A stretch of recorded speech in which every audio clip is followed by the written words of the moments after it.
네, 여러분 안녕하세요. 오늘 아침 글로벌 증시 브리핑 진행의 장유진입니다. 저희 방송 매일 아침 8시부터 10시까지 이 글로벌 증시에 대한 알찬 내용들 전해드리고 있는데요. 미증시 애프터마켓부터 간밤에 있었던 이슈에 대한 분석, 시장 대응 전략과 아시아 증시 대비까지 함께 달려가고 있습니다. 여러분들 저희 유튜브 채널 한국경제TV 글로벌 채널을 통해서 라이브로 함께 하실 수 있는데요. 자, 오늘도 채팅창에 방송 시작부터 많은 분들이 함께 오하글 모닝, 글모닝을 외쳐주시면서 인사 건네주고 계십니다. 정말 고맙습니다. 특히 천국소년님께서는 9월 25일 20번째 오하글 곧 출발 예정입니다. 이렇게 방송 회차까지도 함께 카운팅을 해주셨는데요. 계속해서 보내주시는 애정에 정말 감사드립니다. 앞으로도 저희 계속해서 여러분과 소통하면서 알찬 내용으로 찾아뵙도록 하겠습니다. 자, 그렇다면 이제 간밤에 시장 상황 짚어보면서 저희는 본격적인 내용 들어가 볼 텐데요. 자, 시장이 이틀 연속해서 조금 숨고르게 장세를 이어갔습니다. 워낙 사상 최고치 경신 랠리를 좀 이어왔었기 때문에 최근 이 시장의 움직임에 대해서 조금 과속 방지턱일지 혹은 우리가 투자자로서 나아가는 앞으로의 경로를 조금은 재탐색해야 할지 여러분들 많이 궁금해하실 텐데요. 오늘도 저희는 애프터마켓과 이 시장 상황에 대한 내용들 체크해보고 잠시 후에 전략까지 함께 짜보겠습니다. 자, 3대 지수가 모두 약보합권 소폭의 내림세로 거래 마쳤는데요. 이를 비롯해서 시장은 어떤 내용들에 반응했는지 그리고 기업들은 어떤 이슈를 내놨는지 오늘 두 사람의 새벽 요정과 함께합니다. 김예림 아나운서 그리고 오늘은 김지윤 아나운서와 함께합니다. 두 분 어서 오세요. 네, 안녕하세요. 안녕하세요. 반갑습니다. 특히 김지윤 아나운서 저도 방송으로만 이렇게 많이 뵙다가 저희 함께하게 됐는데 오늘 함께하게 된 소감 한마디 부탁드려도 될까요? 사실 은비캐스터가 이제 열심히 달리다가 잠시 휴가를 떠난 사이에 제가 이틀 동안 여러분들께 종목 이슈들을 전해드리러 왔습니다. 부족한 부분들이 있을 수 있겠지만 제가 또 방송에서는 다른 유튜브만의 매력을 또 보여드릴 테니까요. 예쁜 많은 사랑과 또 응원 부탁드립니다. 네, 이틀 동안 함께하게 된 김지윤 아나운서에게 정말 많은 응원 부탁드립니다. 또 바로 많은 분들이 지윤짱 웰컴 이렇게 인사를 해주고 계신데 자, 그렇다면 저희는 잠시 후에 김지윤 아나운서와 종목별 이슈 만나볼 거고요. 그 전에 간밤의 시장, 이틀 연속 내림세를 또 확인하게 된 것도 네. 참 오랜만입니다. 저희가 어제도 저희 방송에서 3대 지수 약세를 본 게 처음인 것 같다 이런 맞아요. 얘기를 했는데 한 번 더 이어졌습니다. 네, 맞습니다. 오늘 미국 증시 마감 시황 바로 확인해 보도록 하겠습니다. 오늘장 미국 증시 일제히 하락했습니다. 마이크론의 호실적에도 불구하고 오늘 증시는 AI 관련주를 중심으로 다시 한번 침울한 분위기를 이어갔는데요. 특히 오라클이 180억 달러 규모로 회사채를 발행해서 이 AI 투자를 위한 자금을 조달한다는 소식은 투심을 더더욱 얼어붙게 만들었죠. 어제부터 사실 엔비디아와 오픈 AI의 협력에 의구심을 제기하는 시선이 많았습니다. 엔비디아가 오픈 AI에 자금을 대면 오픈 AI가 그 자금으로 또 엔비디아의 칩을 사고 돌려막기 하는 게 아니냐 이런 평가가 나왔는데 오늘 오라클마저 이렇게 회사채 발행을 하니까 거품론이 더 커질 수밖에 없었습니다. 또 오는 30일까지 미국의 내년도 연방정부 예산안이 처리되지 않는다면 정부 셧다운 사태가 불가피해진 것도 불안감을 키우고 있는데요. 한편 오늘 미국의 국채 시장은 내일부터 줄줄이 공개될 경제지표를 주시하면서 움직였습니다. 오늘 미국의 8월 신규 주택 판매가 전월 대비 21% 예상보다 꽤 크게 증가했죠. 상승폭이 3년 7개월 만에 가장 컸는데요.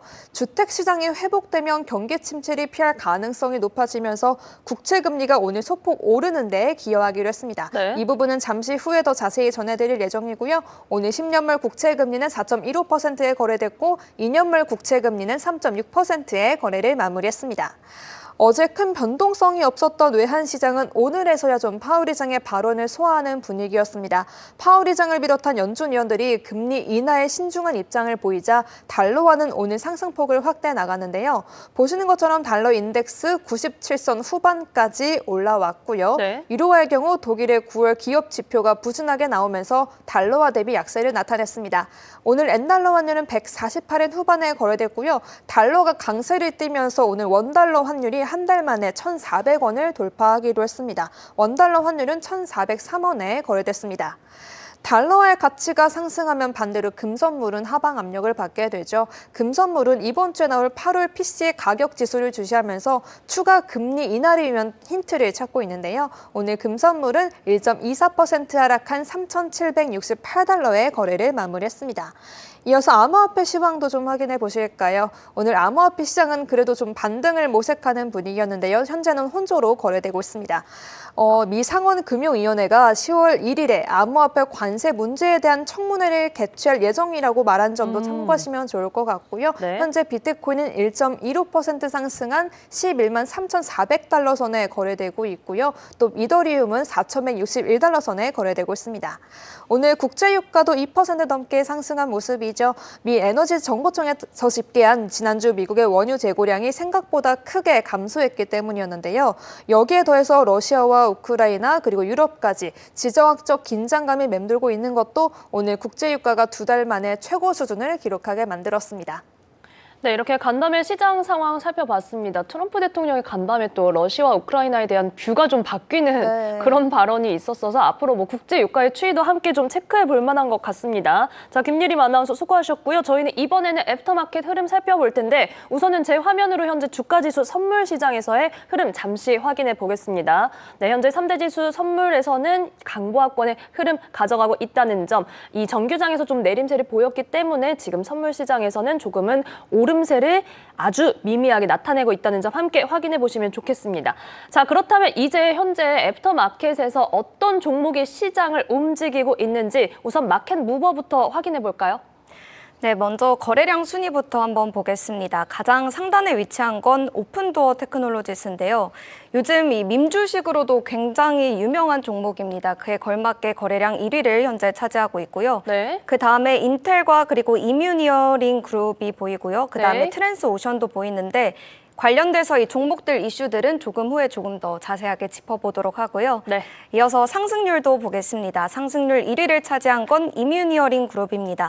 앞서 말씀드렸듯이 이 췌장암 임상시험과 관련해서 데이터가 공개가 됐는데 이거 관련해서 조금 더 자세하게 추후에 짚어보도록 하고요. 허츠 글로벌 홀딩스도 상승률 상위에 이제 포진이 되어 있는데요. 2.5억 달러 규모의 자금 조달을 했다라는 소식이 있었습니다.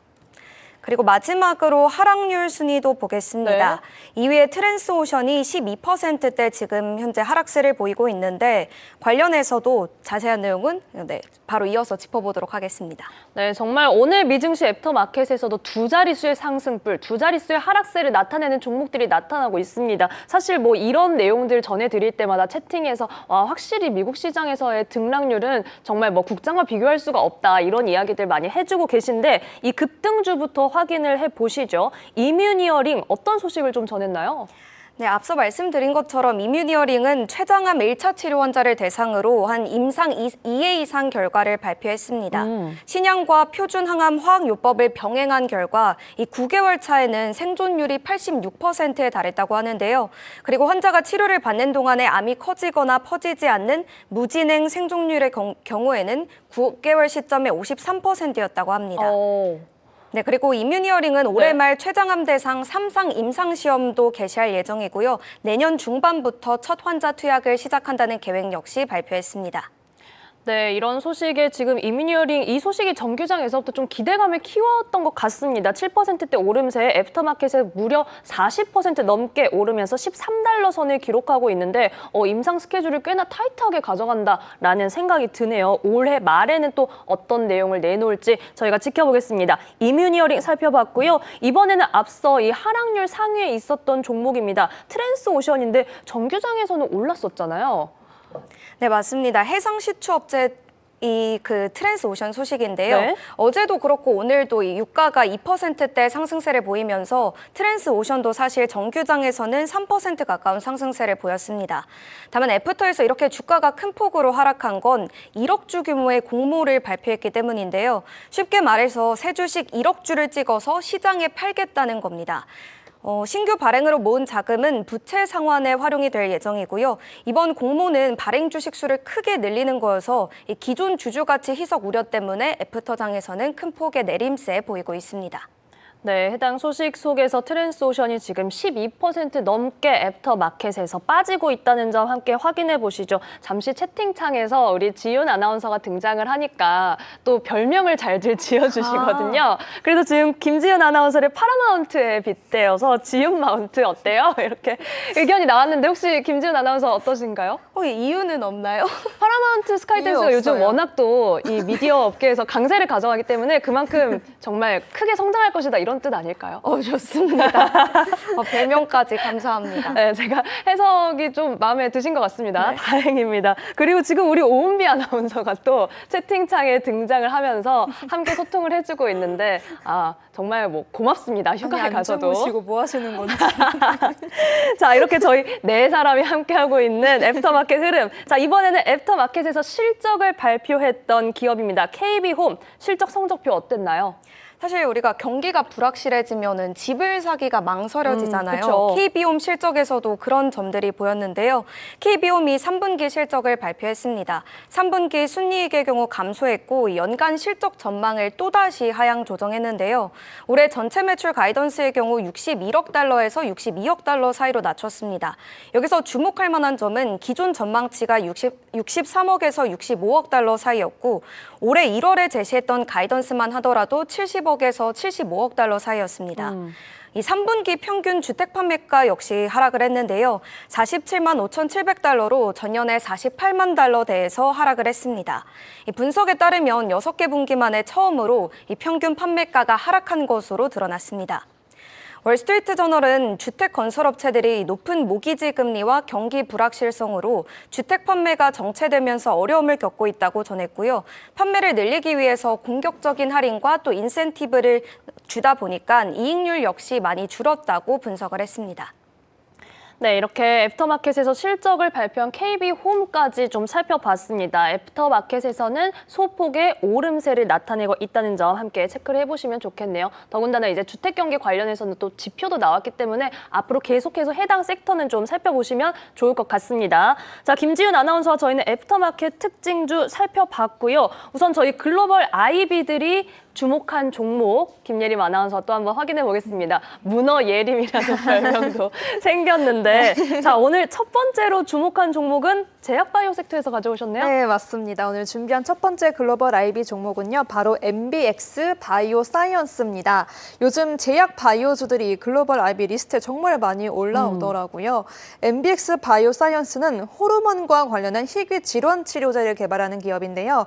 오펜하이머가 MBX 바이오 사이언스에 대한 투자견을 아웃퍼폼으로 제시했고요. 목표가는 38달러에서 무려 80달러로 2배 이상 크게 올렸습니다.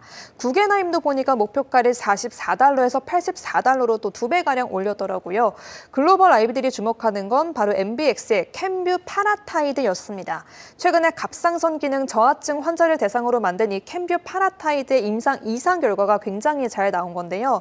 일주일에 한 번 투약하는 약인데 지금 덴마크 제약회사 아센디스 파마가 만든 치료제 요르비패스가 꽤 유명하거든요. 네. 근데 이건 매일 투여하는 건데 캠뷰 파라타이드는 일주일에 딱 한 번만 투여하는 거죠. 임상 2상 결과를 간단히 요약해보면 12주 시점에서 63% 효과가 나왔고요. 참가자의 79%가 6개월 후에도 정상 칼슘 수치를 유지했다고 합니다.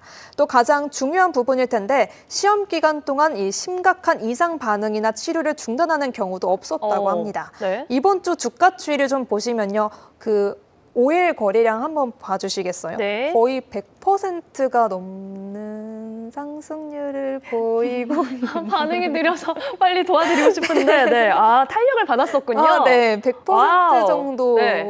상승률을 보인 걸로 저는 알고 있거든요. 아무튼 맞네요. 네, 그럼에도 불구하고 이 오펜하이머와 구겐하임은 MBX의 주가가 더 오를 거라 예상하고 있고요. 물론 규제 승인 과정이나 경쟁사들의 동향도 살펴봐야겠지만 전반적으로 긍정적인 평가가 주를 이루고 있으니까 신약 개발에 관심 있으신 분들은 한번 주목해봐도 좋을 것 같습니다. 네, 9월 19일경에 10달러 선에서 움직임 보여줬다가 지금은 정말 100%가량 오른 셈입니다. 왜냐하면 오늘 정규장에서 6%대 강세 보여 보였고요. 애프터마켓에서는 또 워낙 급등했던 탓에 일부 반납하고는 있지만 정말 딱 짚어주신 것처럼 그 강한 흐름을 유지하고 있으니까요. MBX 바이오사이언스 확인해 보시죠. 티커도 MBX입니다.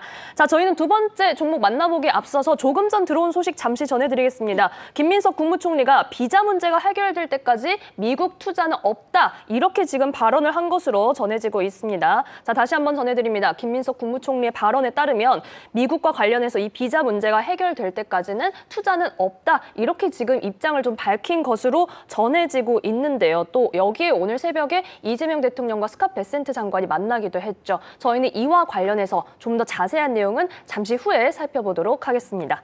자, 저희는 글로벌 IB 두 번째 종목으로 살펴볼 텐데 좀 그래도 익숙한 종목이 나왔지만 오랜만에 다시 본다 이런 느낌이 들긴 해요. 맞습니다. 다음으로 준비한 글로벌 IB 종목은 바로 포티넷입니다. 포티넷은 사이버 보안 대장주라고도 불릴 정도여서 아시는 분들이 꽤 많이 있으실 것 같은데요. 사실 포티넷은 간밤에 글로벌 IB가 아니라 CNBC에서 추천한 종목입니다.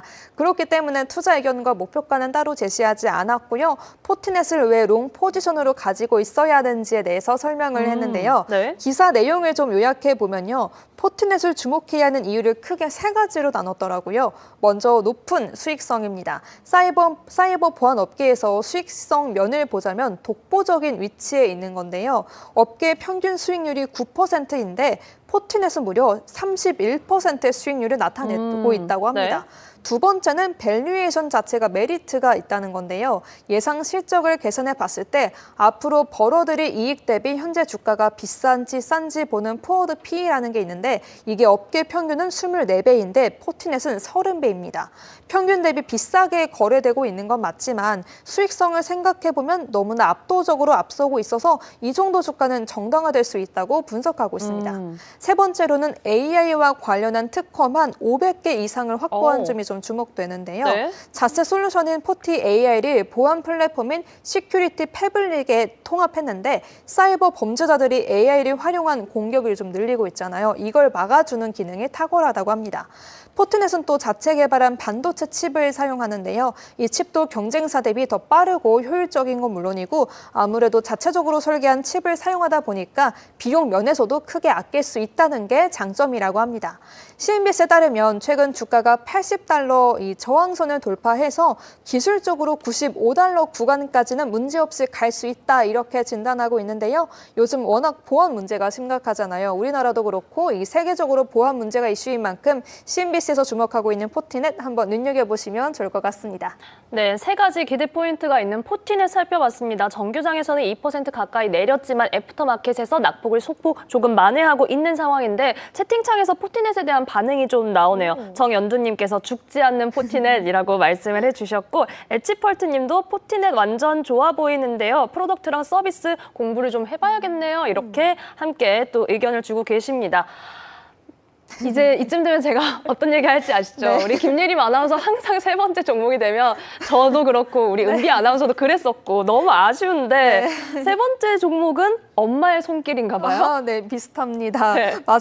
오늘 마지막으로 준비한 글로벌 IB 종목은 마마스 크리에이션입니다. 미국의 대표적인 식품주라고 할 수 있는데요. 즉석 조리식품, 그러니까 미트볼로 시작해서 수프, 피자, 샌드위치, 파스타, 이 샐러드 등등 간편하게 한 끼 먹기 좋은 음식들을 만들어내고 있습니다. 네. DA 데이비드슨이 새로 커버리지를 게시했는데요.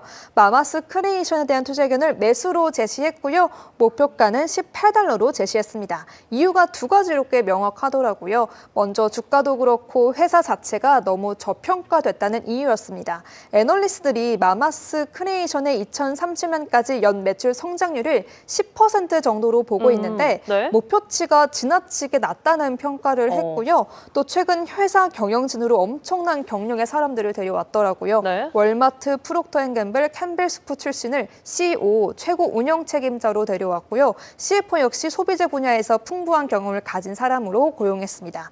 두 번째로는 회사 자체가 부채 비중이 적은 것이었는데요. 그래서 빚에 대한 부담 없이 공장 가동률을 최대로 끌어올릴 수 있고요. 생산 효율은 높이고 결국 마진 이익률은 크게 키울 수 있는 구조로 사업을 진행하고 있는 거죠. 실제로 마마스는 9월 초에 크라운이라는 회사를 인수했는데요. 미국 정부에서 인증한 식품 공장을 인수한 것입니다. 여기서 돼지고기나 닭고기 등 즉석식품을 더 많이 만들어낼 수 있기 때문에 연간 5,600만 달러의 매출 증가를 노리고 있고요. 최근에는 또 스시 분야로도 사업 확장을 모색하고 있습니다. 네. 또 지난해 러셀 2000 지수에 편입되면서 기관들로부터 자금도 유입되고 있고요. 또 인지도 면에서 한 단계 업그레이드 될 수 있다고 말할 수 있겠죠. 다만 식품 기업이다 보니까 품질이나 안전 부분에서 리스크가 발생할 수도 있고요. 원재료나 포장재 가격이 오르면 단기적으로는 마진이 줄어들 수 있으니 이 점은 좀 유의하셔야겠습니다. 네, 세 번째 종목은 마마스 크리에이션 살펴봤습니다. 티커도 마마니까 정말 기억하시기도 쉬울 것 같은데 정규장에서 2% 가까운 오름세를 보였습니다. 이게 참 미국도 우리나라와 마찬가지로 어떤 이런 즉석식품이나 좀 간편하게 먹을 수 있는 식품에 대해서 엄마와 같은 키워드를 넣나 보다 하는 또 생각이 들기도 한데 좀 기대해 보겠습니다. 자, 이렇게 저희는 월가 아이비들이 주목한 종목 세 종목 살펴봤고요. 이번에는 김지윤 아나운서와 함께 메가캡 특징주 살펴볼 텐데 간밤에 기술주가 전반적으로 좀 약세가 짙었지만 그래도 주인공, 긍정적인 주인공을 뭐 한 두 개 정도 꼽아보라고 하면은 테슬라와 인텔이 아닐까 하는 생각이 듭니다. 인텔 소식으로 출발할까요?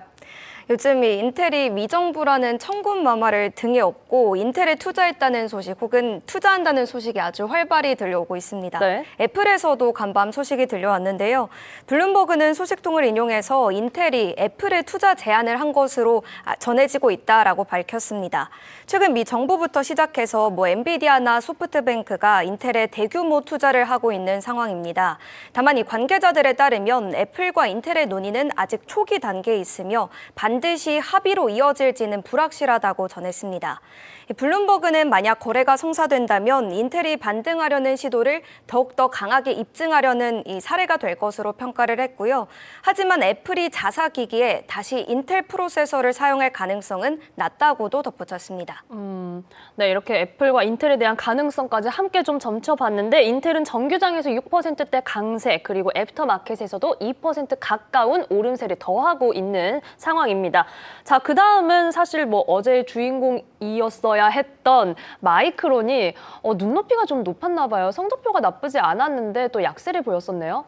사실 이 은비 캐스터가 어제 마이크론 실적을 짚어주실 때까지만 하더라도 애프터에서는 오르고 유지하고 있었는데요. 오늘 정규장에서는 3% 가까운 하락세를 보였습니다. 실적 자체는 견조하다는 평가입니다. 매출도 전년비 46% 증가했고 EPS나 총마진 모두 예상을 넘어줬는데요. 네. 특히 2026 회계연도 1분기 가이던스도 시장 기대를 충분히 충족시켜줬습니다. 이 마이크론의 CEO도 데이터 센터 사업에서 사상 최고치를 달성했고 2026 회계연도를 어느 때보다 경쟁력 있는 포트폴리오로 함께 강한 모멘텀으로 시작한다고 말할 정도였는데요. 심지어 이번 실적 발표 후에는 최소 18명의 분석가가 이 마이크론의 목표가를 상향 조정했다고 합니다. 다만 오늘 주가가 내리막길을 걸은 건 말씀 주신 것처럼 시장 기대감이 너무 높았다. 또 마이크론이 이미 한 달 사이에 40% 가까이 급등을 했었기 때문에 네. 일부 투자자들은 약간 수익 실현에 나선 것 같다라는 평가도 함께 나오고 있습니다. 네, 그러면 지금 목표가 상향 조정한 내용도 같이 체크할 수 있나요? 네, 일부를 말씀드리자면 TD코인에서 180달러에서 200달러로 상향 조정을 했고요. 도이치뱅크는 175달러에서 200달러로 똑같이 상향 조정했습니다. 네, 지금 당장은 조금은 투자자들의 어떤 아쉬운 반응이 담겨 있고 워낙 또 시장의 영향도 받고 있지만 그래도 월가의 일부 투자은행들이 눈높이를 높였다는 점 함께 체크를 해보시면 좋을 것 같습니다. 마이크론 테크놀로지 살펴봤고요. 자, 이번에는 오라클이 또 참 시장의 영향력이 점점 커지고 있는 것 같습니다. 급등세를 가져올 때는 확 끌어올려주다가 이번에는 또 약간 찬물을 끼얹는 그런 이야기가 있었어요. 네, 말씀 주신 것처럼 이 외신 헤드라인에서 자주 보이는 종목 중 하나가 요즘 오클로인데요. 실적 발표 정말 꾸준히 소식이 들려오고 있습니다. 오늘은 오라클이 180억 달러를 조달하기 위해서 채권을 발행한다고 전했습니다. 올 들어 시장에서 나온 채권 거래 중에서는 두 번째로 큰 규모인데요.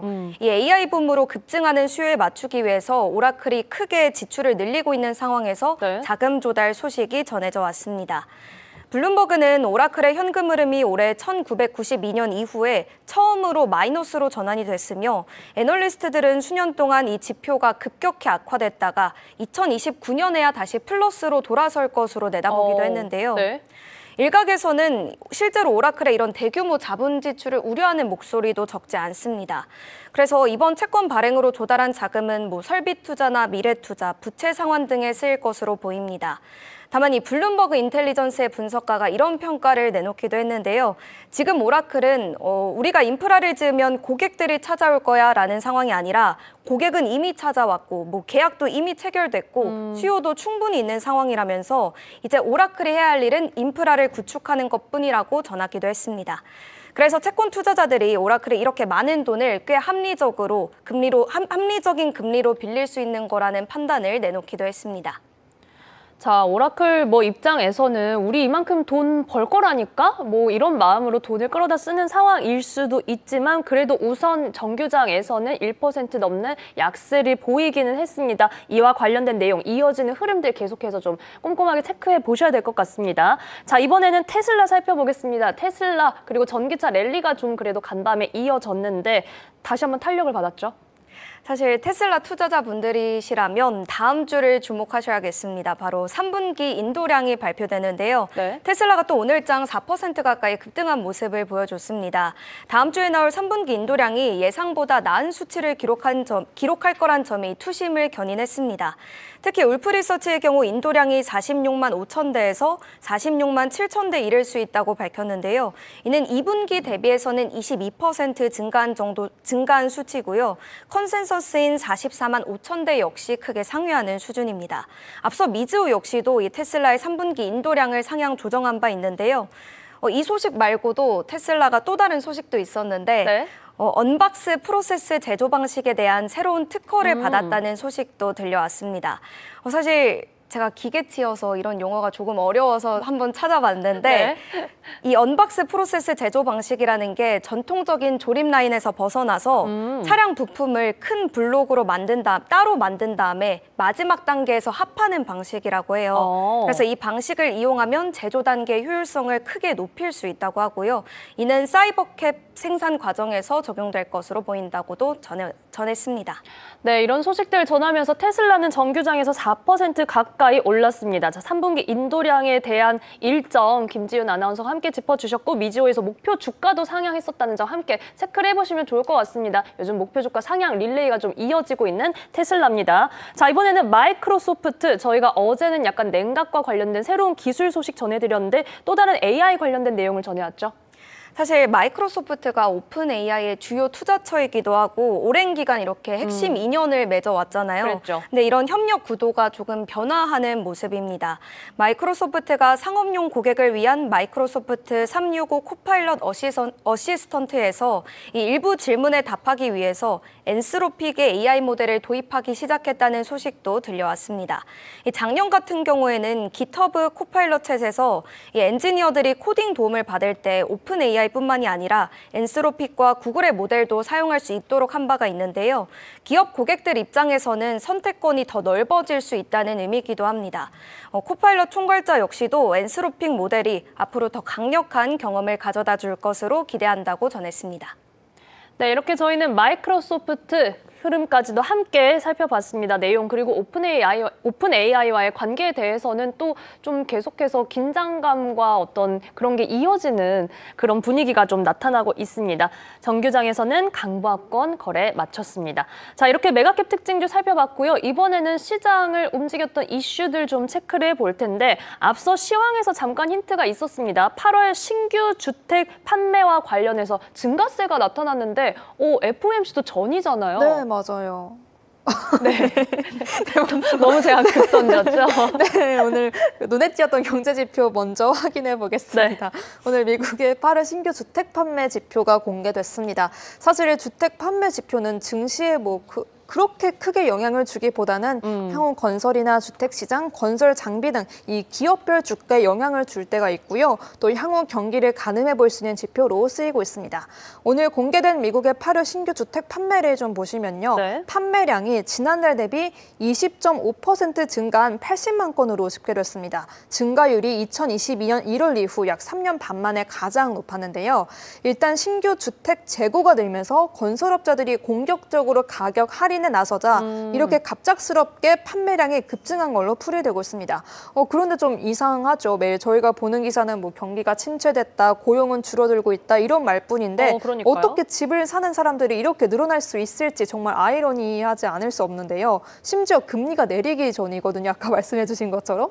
그래서 외신이나 글로벌 IB에서도 상당히 이상 현상이라는 평가를 내놓고 있습니다. 네. 일단 전미주택건설업협회에서는 신규 주택 매매량은 오차 범위가 큰 것을 좀 명심해야 한다 이렇게 말했습니다. 그러니까 다음 달에 8월 수치가 어떻게 수정될지 또 9월 데이터는 어떻게 나오게 될지 확인해 봐야 한다는 건데요. 또 일각에서는 9월에 주택담보대출 금리가 내린 영향을 확인해 볼 수 있겠지만 금리가 내린 만큼 건설업체들도 이 인센티브 할인율을 줄이기 때문에 금리 인하 이점을 상쇄할 가능성이 있다고도 설명했습니다. 로이터 통신에서도 마찬가지로 8월에 금리 인하 영향을 받지도 않았고 오히려 7월보다 주택 가격이 평균적으로 높았다며 통계 의문을 제기했고요. 블룸버그 통신에서는 건설업체의 39%가 가격 인하를 단행했고 대표적인 건설업체 레나도 평균 14.3%의 판매 인센티브를 제공한 건 맞지만 아직 많은 사람들이 이 엄청난 주택 가격과 관리 비용을 감당할 만큼 경기가 좋은 수준은 아니라고 평가했습니다. 확실히 조금 눈에 띄는 이게 뭐지 하는 그런 데이터가 나온 것 같기는 합니다. 그렇기 때문에 그 다음 달에 나오는 데이터에서는 어떤 연속성을 가져가는지도 저희가 체크해 볼 필요가 있겠네요. 자, 다음으로는 이 간밤에 나온 이슈들 또 요즘에 워낙 트럼프 네, 대통령도 맞습니다. 바쁘고요. 지금 우리나라 정상도 가 있는 상황에서 미중 관계에 대한 이야기도 나오고 있고 이 이슈 총정리해 주신다고요? 그냥 한 번에 쭉쭉쭉 한 줄 아, 처리로 너무 이렇게 좋습니다. 네. 해드리려고 합니다. 장 마감에 나온 소식들을 빠르고 간단하게 하나씩 전해드리려고 하는데요. 네. 먼저 트럼프 대통령이 현재 시간으로 목요일, 그러니까 우리 시간으로 오늘 밤이나 새벽쯤이겠죠. 틱톡과 관련한 행정명령에 서명할 예정입니다. NBC의 보도에 따르면 중국도 이번 틱톡 매각 방안에 대해서 승인했고요. 중국 정부를 포함한 틱톡 거래 당사자 전원이 해당 조건에도 동의했는데요. 중국은 어제 세계무역기구 WTO에서 개발도상국으로서 특혜를 받던 것도 사실상 포기한다고 선언했죠. 미국이 그동안 요구했던 걸 이번에 좀 들어주면서 미중 무역 협상이 그래도 순조롭게 진행되고 있다는 점을 시사했습니다. 또 트럼프 대통령은 에이펙 정상회 참석에 앞서 우리나라로 오기 전에 일본을 방문하는 걸 검토하고 있는데요. 그렇게 된다면 이시바 총리 후임과 첫 회담이 진행되는 거죠. 미일 관세 합의 이행과 무역 현안에 대한 논의가 이어질 전망인데 아직 공식적으로 일정이 발표된 건 아니라는 점 참고하시기 바랍니다. 관세와 관련한 소식도 나왔는데요. 네. 미 상무부가 의료기기, 로봇, 산업기계 수입에 대한 국가안보 조사를 개시한다고 밝혔습니다. 무역확장법 232조에 따른 건데 만약에 국가안보에 부정적인 영향을 주는 게 확인된다면 수입 규제를 하거나 제한을 둘 수 있는 권한이 대통령에게 부과되는 건데요. 그동안 트럼프 대통령은 이 권한을 이용해서 해외에서 수입되는 자동차와 철강 등의 품목별 관세를 부과했었죠. 때문에 이번 조사로 의료기기, 로봇, 산업기계 등에 더 높은 관세가 부과될 수 있다는 관측이 제기되고 있습니다. 마지막으로 조금 전에 나온 데일리 샌프란시스코 연은 총재 발언까지 확인해 보겠습니다. 네. 최근 연준 위원들 대부분이 추가 금리 인하에 신중한 모습이죠. 데일리 총재도 마찬가지로 추가 금리 인하가 필요할 가능성은 높지만 신중하게 접근해야 한다고 강조했습니다. 다만 이건 약속이 아니라 예측이기 때문에 올바른 결정을 내리려면 연준의 목표에 집중하는 게 우선이고 특히 이런 불확실한 시기에 결정을 내릴 때는 신중하게 행동해야 한다는 점을 언급했는데요. 그래도 물가에 대한 압박은 관세로 제한되고 있기 때문에 인플레이션이 생각보다는 덜 가속화되고 있다고 말하기로 했습니다. 지금 우리 예림 아나운서가 해주신 내용도 참 진정한 당신이 잠든 사이에 이제 않나 싶습니다. 간밤에 나온 이슈들 저희가 체크해봤는데 특히나 중국의 개도국 지위 포기와 같은 내용들, 이런 내용들이 지금 그리고 여는 인사들의 발언들이 시장에 어떤 영향을 미치고 우리의 뷰를 어떻게 좀 조정을 해야 하는지 이런 내용들 잠시 후에 저희는 장재철 박사님과 좀 더 깊이 있게 이야기해보겠습니다. 김예림 아나운서 수고하셨고요. 저희는 다시 한번 특징주로 돌아올게요. 자, 어제 저희가 애프터마켓에서 리튬 아메리카스 소식 전해드리면서 국내 증시에까지도 영향을 미치기도 했습니다. 오늘도 비철금속 관련해서 이 좀 섹터를 주목해 봐야 되지 않을까 싶은데 먼저 프리포트 맥모란 좀 봐야겠죠? 사실 오늘 장의 가장 핵심이었을 수도 있을 것 같은데요.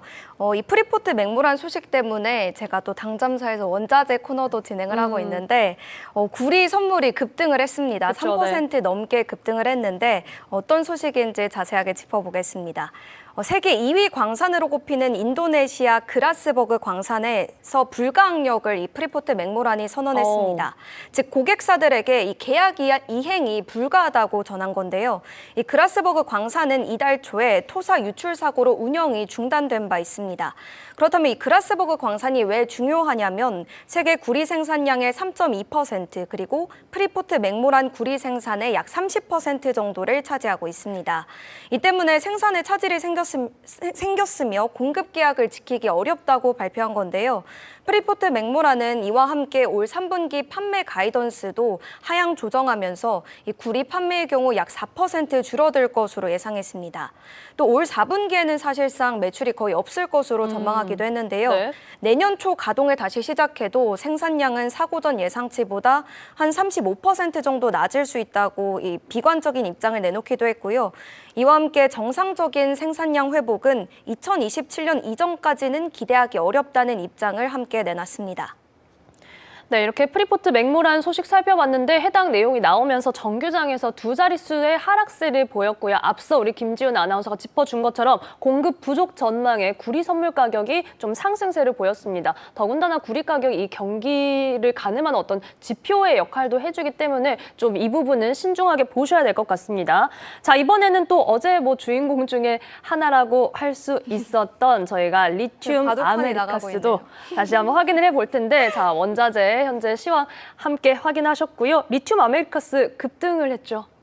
어제도 보셨던 종목인데 오늘 갖고 올까 말까 고민을 하다가 안 갖고 올 수가 없을 것 같아서 다시 한번 또 강조를 해드리려고 합니다. 네. 오늘 장에서는 정말 100% 가까운 급등세를 보였습니다.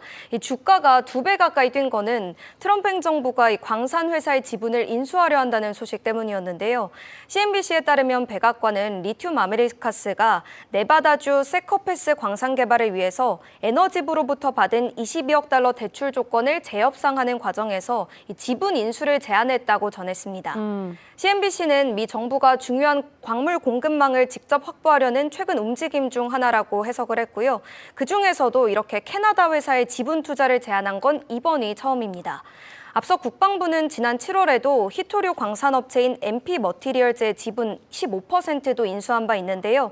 이 거래 이후에도 MP 머티리얼즈 역시 주가가 2배 이상 상승한 바 있습니다. 이렇게 세커패스 광산은 북미 최대 리튬 공급처 중 하나가 될 것으로 보이고요. 1단계 사업은 2027년 말에 가동을 시작한다고도 전했습니다.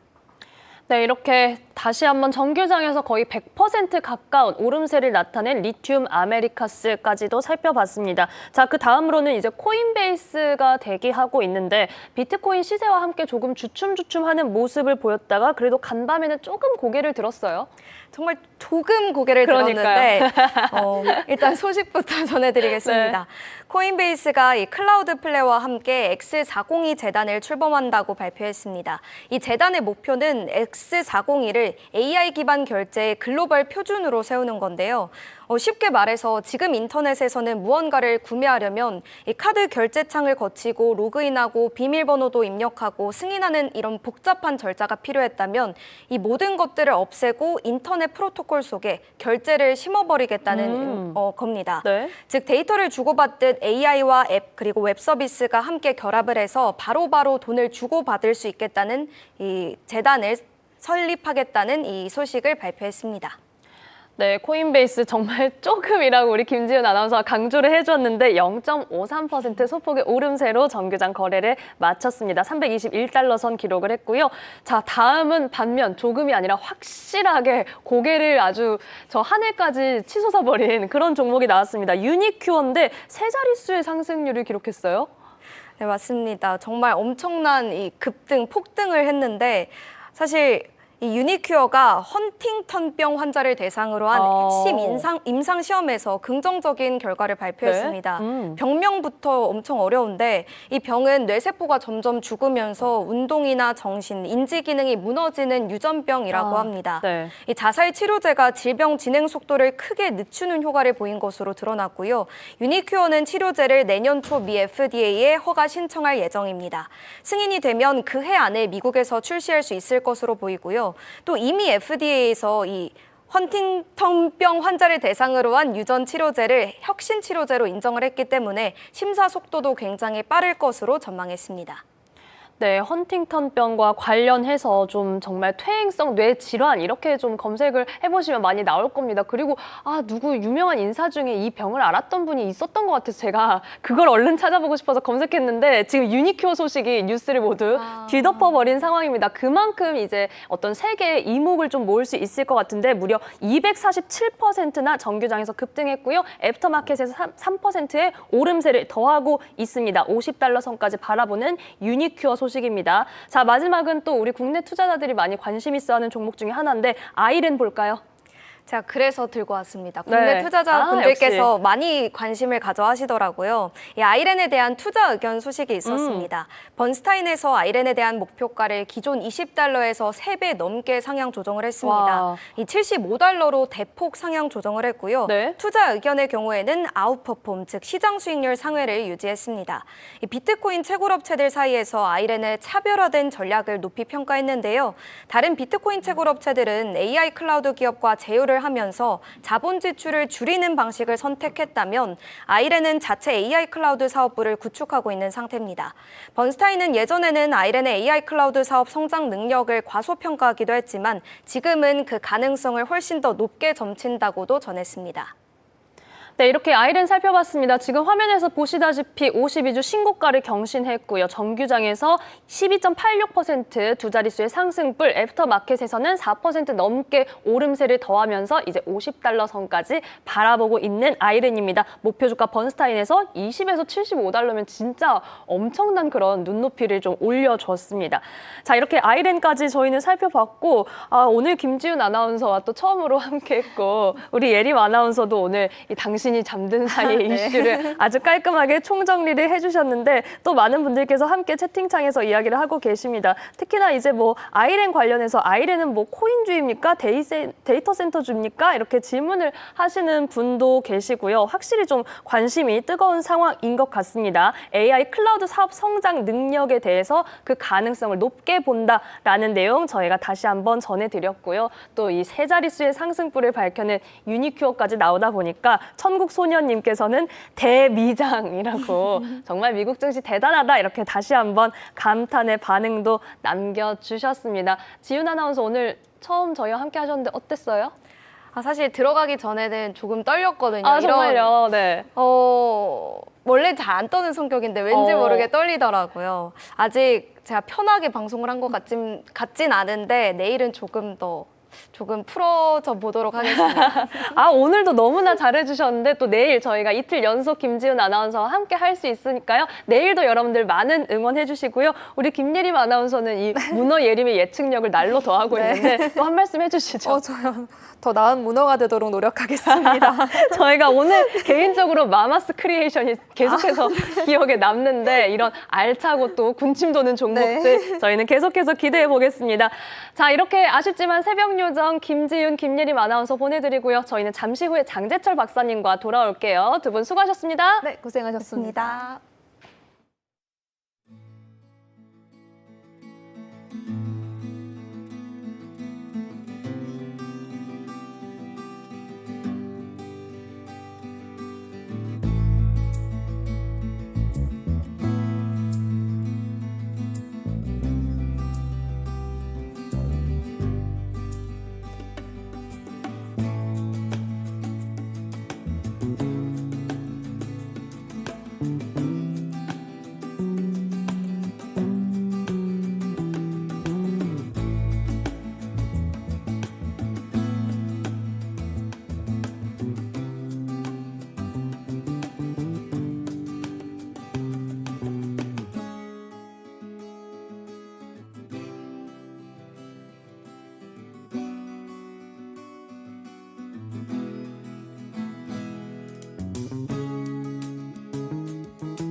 네, 여러분은 오늘 아침 글로벌 증시 브리핑과 함께하고 계십니다. 자, 우선 저희가 간밤에 쏟아진 내용들, 그리고 오늘 새벽, 지금 조금 전까지도 쏟아진 내용들이 참 많아서요. 이 부분 먼저 짚어보고 저희는 피나클 경제연구소 장재철 박사님과 함께 이야기 나눠보겠습니다. 박사님 안녕하세요. 안녕하세요.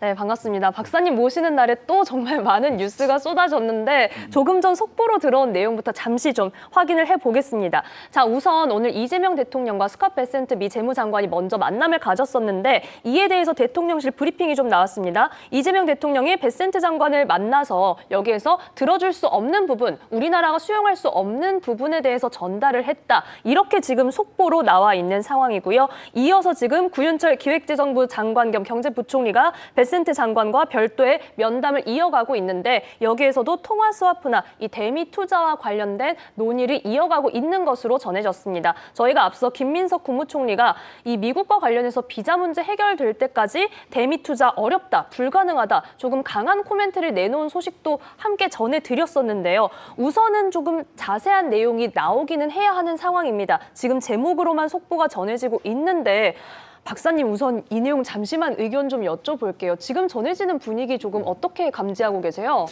예, 조지아주 사태 이후에 뭐 한국 정부랑 우리 국민들이 많이 놀란 건 사실이고요. 그리고 우리가 지금 미국에 투자하는 입장에서 이러한 어떤 사고가 있었다는 것은 우리 입장에서 좀 많이 아쉬운 점이죠. 그렇지만은 이게 양국 간에 이제 협상이 되는 분야가 있고 또 우리가 추가적으로 제시할 부분이 있는데 이렇게 미국에 대해서 강경한 얘기를 하면은 미국도 아마도 거기에 따른 또 반응을 해야 되잖아요. 그래서 그렇죠. 협상이 또 빨리 진행될 수도 있지만은 좀 뭐라 그럴까요? 좀 조용한 침묵 기간, 냉각 기간을 가지면서 얘기를 하는 게 더 좋지 않을까 이런 생각도 해봤습니다. 왜냐하면 미국 쪽에서 요구하는 건 굉장히 단순합니다. 그러니까 직접 투자를 하고 현금을 저금을 해라, 예치를 하라 이런 거고 우리는 그러기에는 우리 여력이 그렇게 많지 않다. 일본과는 다르다는 점을 강조하는 거잖아요. 그랬죠, 그래서 맞아요. 우리가 아쉬운 점에 대해서 더 설득을 하고 또 문제를 해결해 나가야 되는 부분이기 때문에 좀 더 협상을 좀 많이 하는 게 좋지 않나 이런 생각을 해봅니다. 네, 지금 조금 이 강경한 입장에 대해서 조심스러운 관점을 함께 얘기를 해주셨는데 지금 뭐 우리 정부 입장에서는 딱 직전에 뭐 아르헨티나랑 통화 스와프 논의한다 이런 얘기까지 나오니까 약간 조금 입장을 달리한 것 같다 이런 생각이 들기는 합니다. 예, 근데 아르헨티나랑은 좀 다른 점은 있죠. 그쵸. 아르헨티나는 지금 거의 부도 직전이고요. 그리고 미국 입장에서 보면 베센트 장관도 얘기를 했는데 아르헨티나는 남미에서 굉장히 핵심적인 미국의 동맹국이라는 얘기를 했거든요. 그런 아르헨티나가 만약에 국가 부도 사태가 나서 금융 시스템이 깨지고 여러 가지 부작용이 생겼을 때 미국이 도와주지 않으면 그 다음에 도와줄 사람은 중국이거든요. 그런 점에서 어떤 남미의 거점을 또 확보해야 된다는 지정학적 리스크 네. 이런 거를 관리한다는 차원에서 아르헨티나한테는 뭐 달러 표시 채권을 사준다든지 아니면 통화 수업, 일시적인 통화 수업.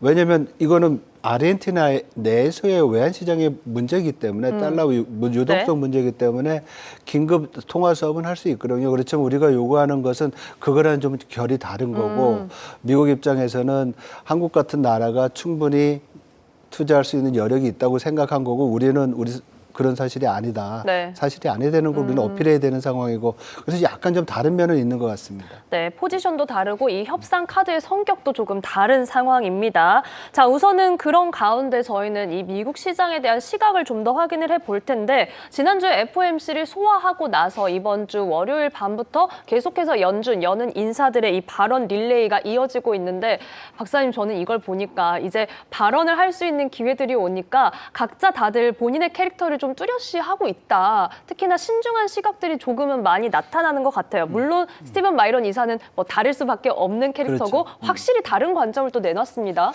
아무래도 우리가 시장에서 예상했던 것이 백악관에서 일했던 사람이고 그리고 우리가 미런 보고서 내는 걸 많이 얘기했잖아요. 어떻게 보면 이 새로운 세계 경제 무역 질서를 만드는 그 구상을 한 게 이 마이런이거든요. 그러니까 우리가 트럼프 대통령의 경제정책 경제 책사라고 책사라고 얘기를 했잖아요. 네.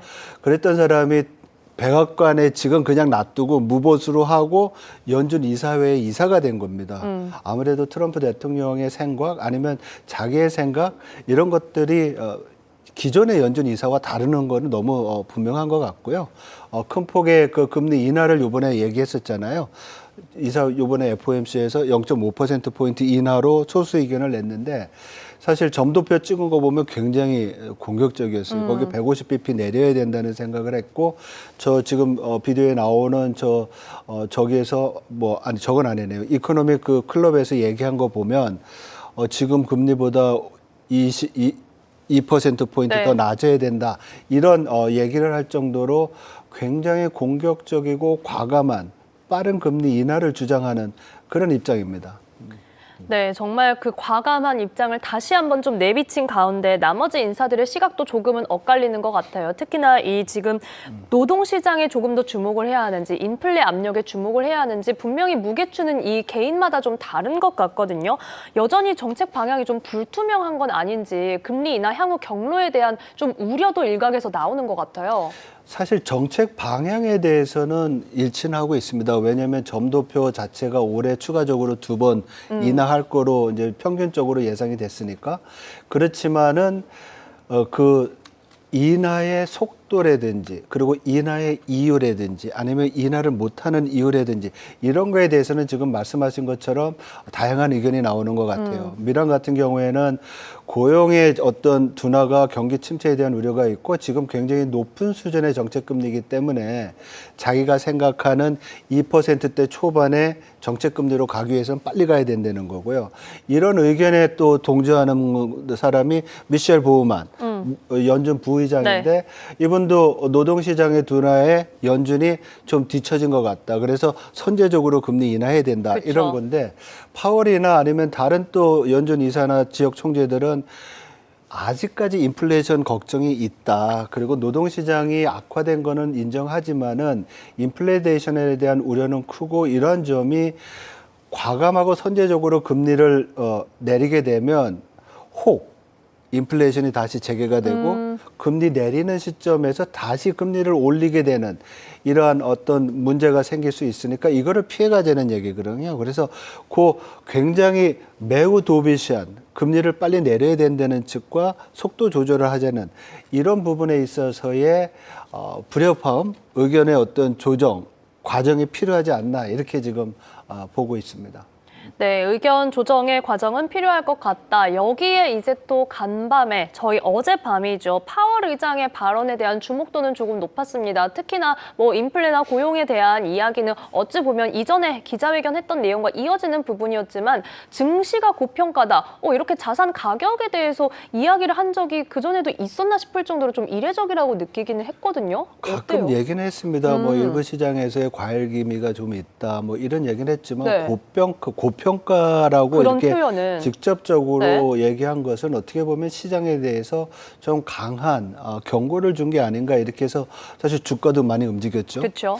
이런 얘기는 사실 연준에 우리가 보통 두 개의 책, 뭐 듀얼 맨데이트라고 그래서 물가 안정과 최대 고용을 얘기를 했습니다. 그렇지만 우리나라 한국은행도 금융 안정에 대해서 신경을 쓰듯이 2008년 글로벌 금융위기 이후에 미국 연준도 금융 안정에 대한 그 어떤 고려를 하게 되고 이게 제3의 책무가 아니냐 이런 의견이 있거든요. 그래서 파월 의장의 어떤 이런 어떤 발언은 사실 시장에서 이번에 금리 인하를 하면서 당초에는 올해 안에 2번 인하할 거라는 기대가 있었는데 이거 지금 3번으로 늘어났잖아요. 그리고 일부 쪽에서는 과감한 인하가 필요하다. 앞에서 얘기했던 마이런 이사 같은 경우에는 2번 넘은 그 FOMC에서 FOMC를? 50bp씩 네. 내리자는 거잖아요. 이러한 것들이 시장에 반영이 되면서 시장이 좀 과도하게 과열되는 거에 대한 경계를 얘기를 하는 것이고요. 이 경계는 만약에 이런 어떤 시장의 조정이 크게 나타날 경우에는 연준이 생각하고 있는 인플레이션뿐만 아니라 최대 고용에도 문제가 될 수 있잖아요. 그래서 이런 거를 한번 경고한 거 아니냐 이런 판단을 할 수 있을 것 같습니다.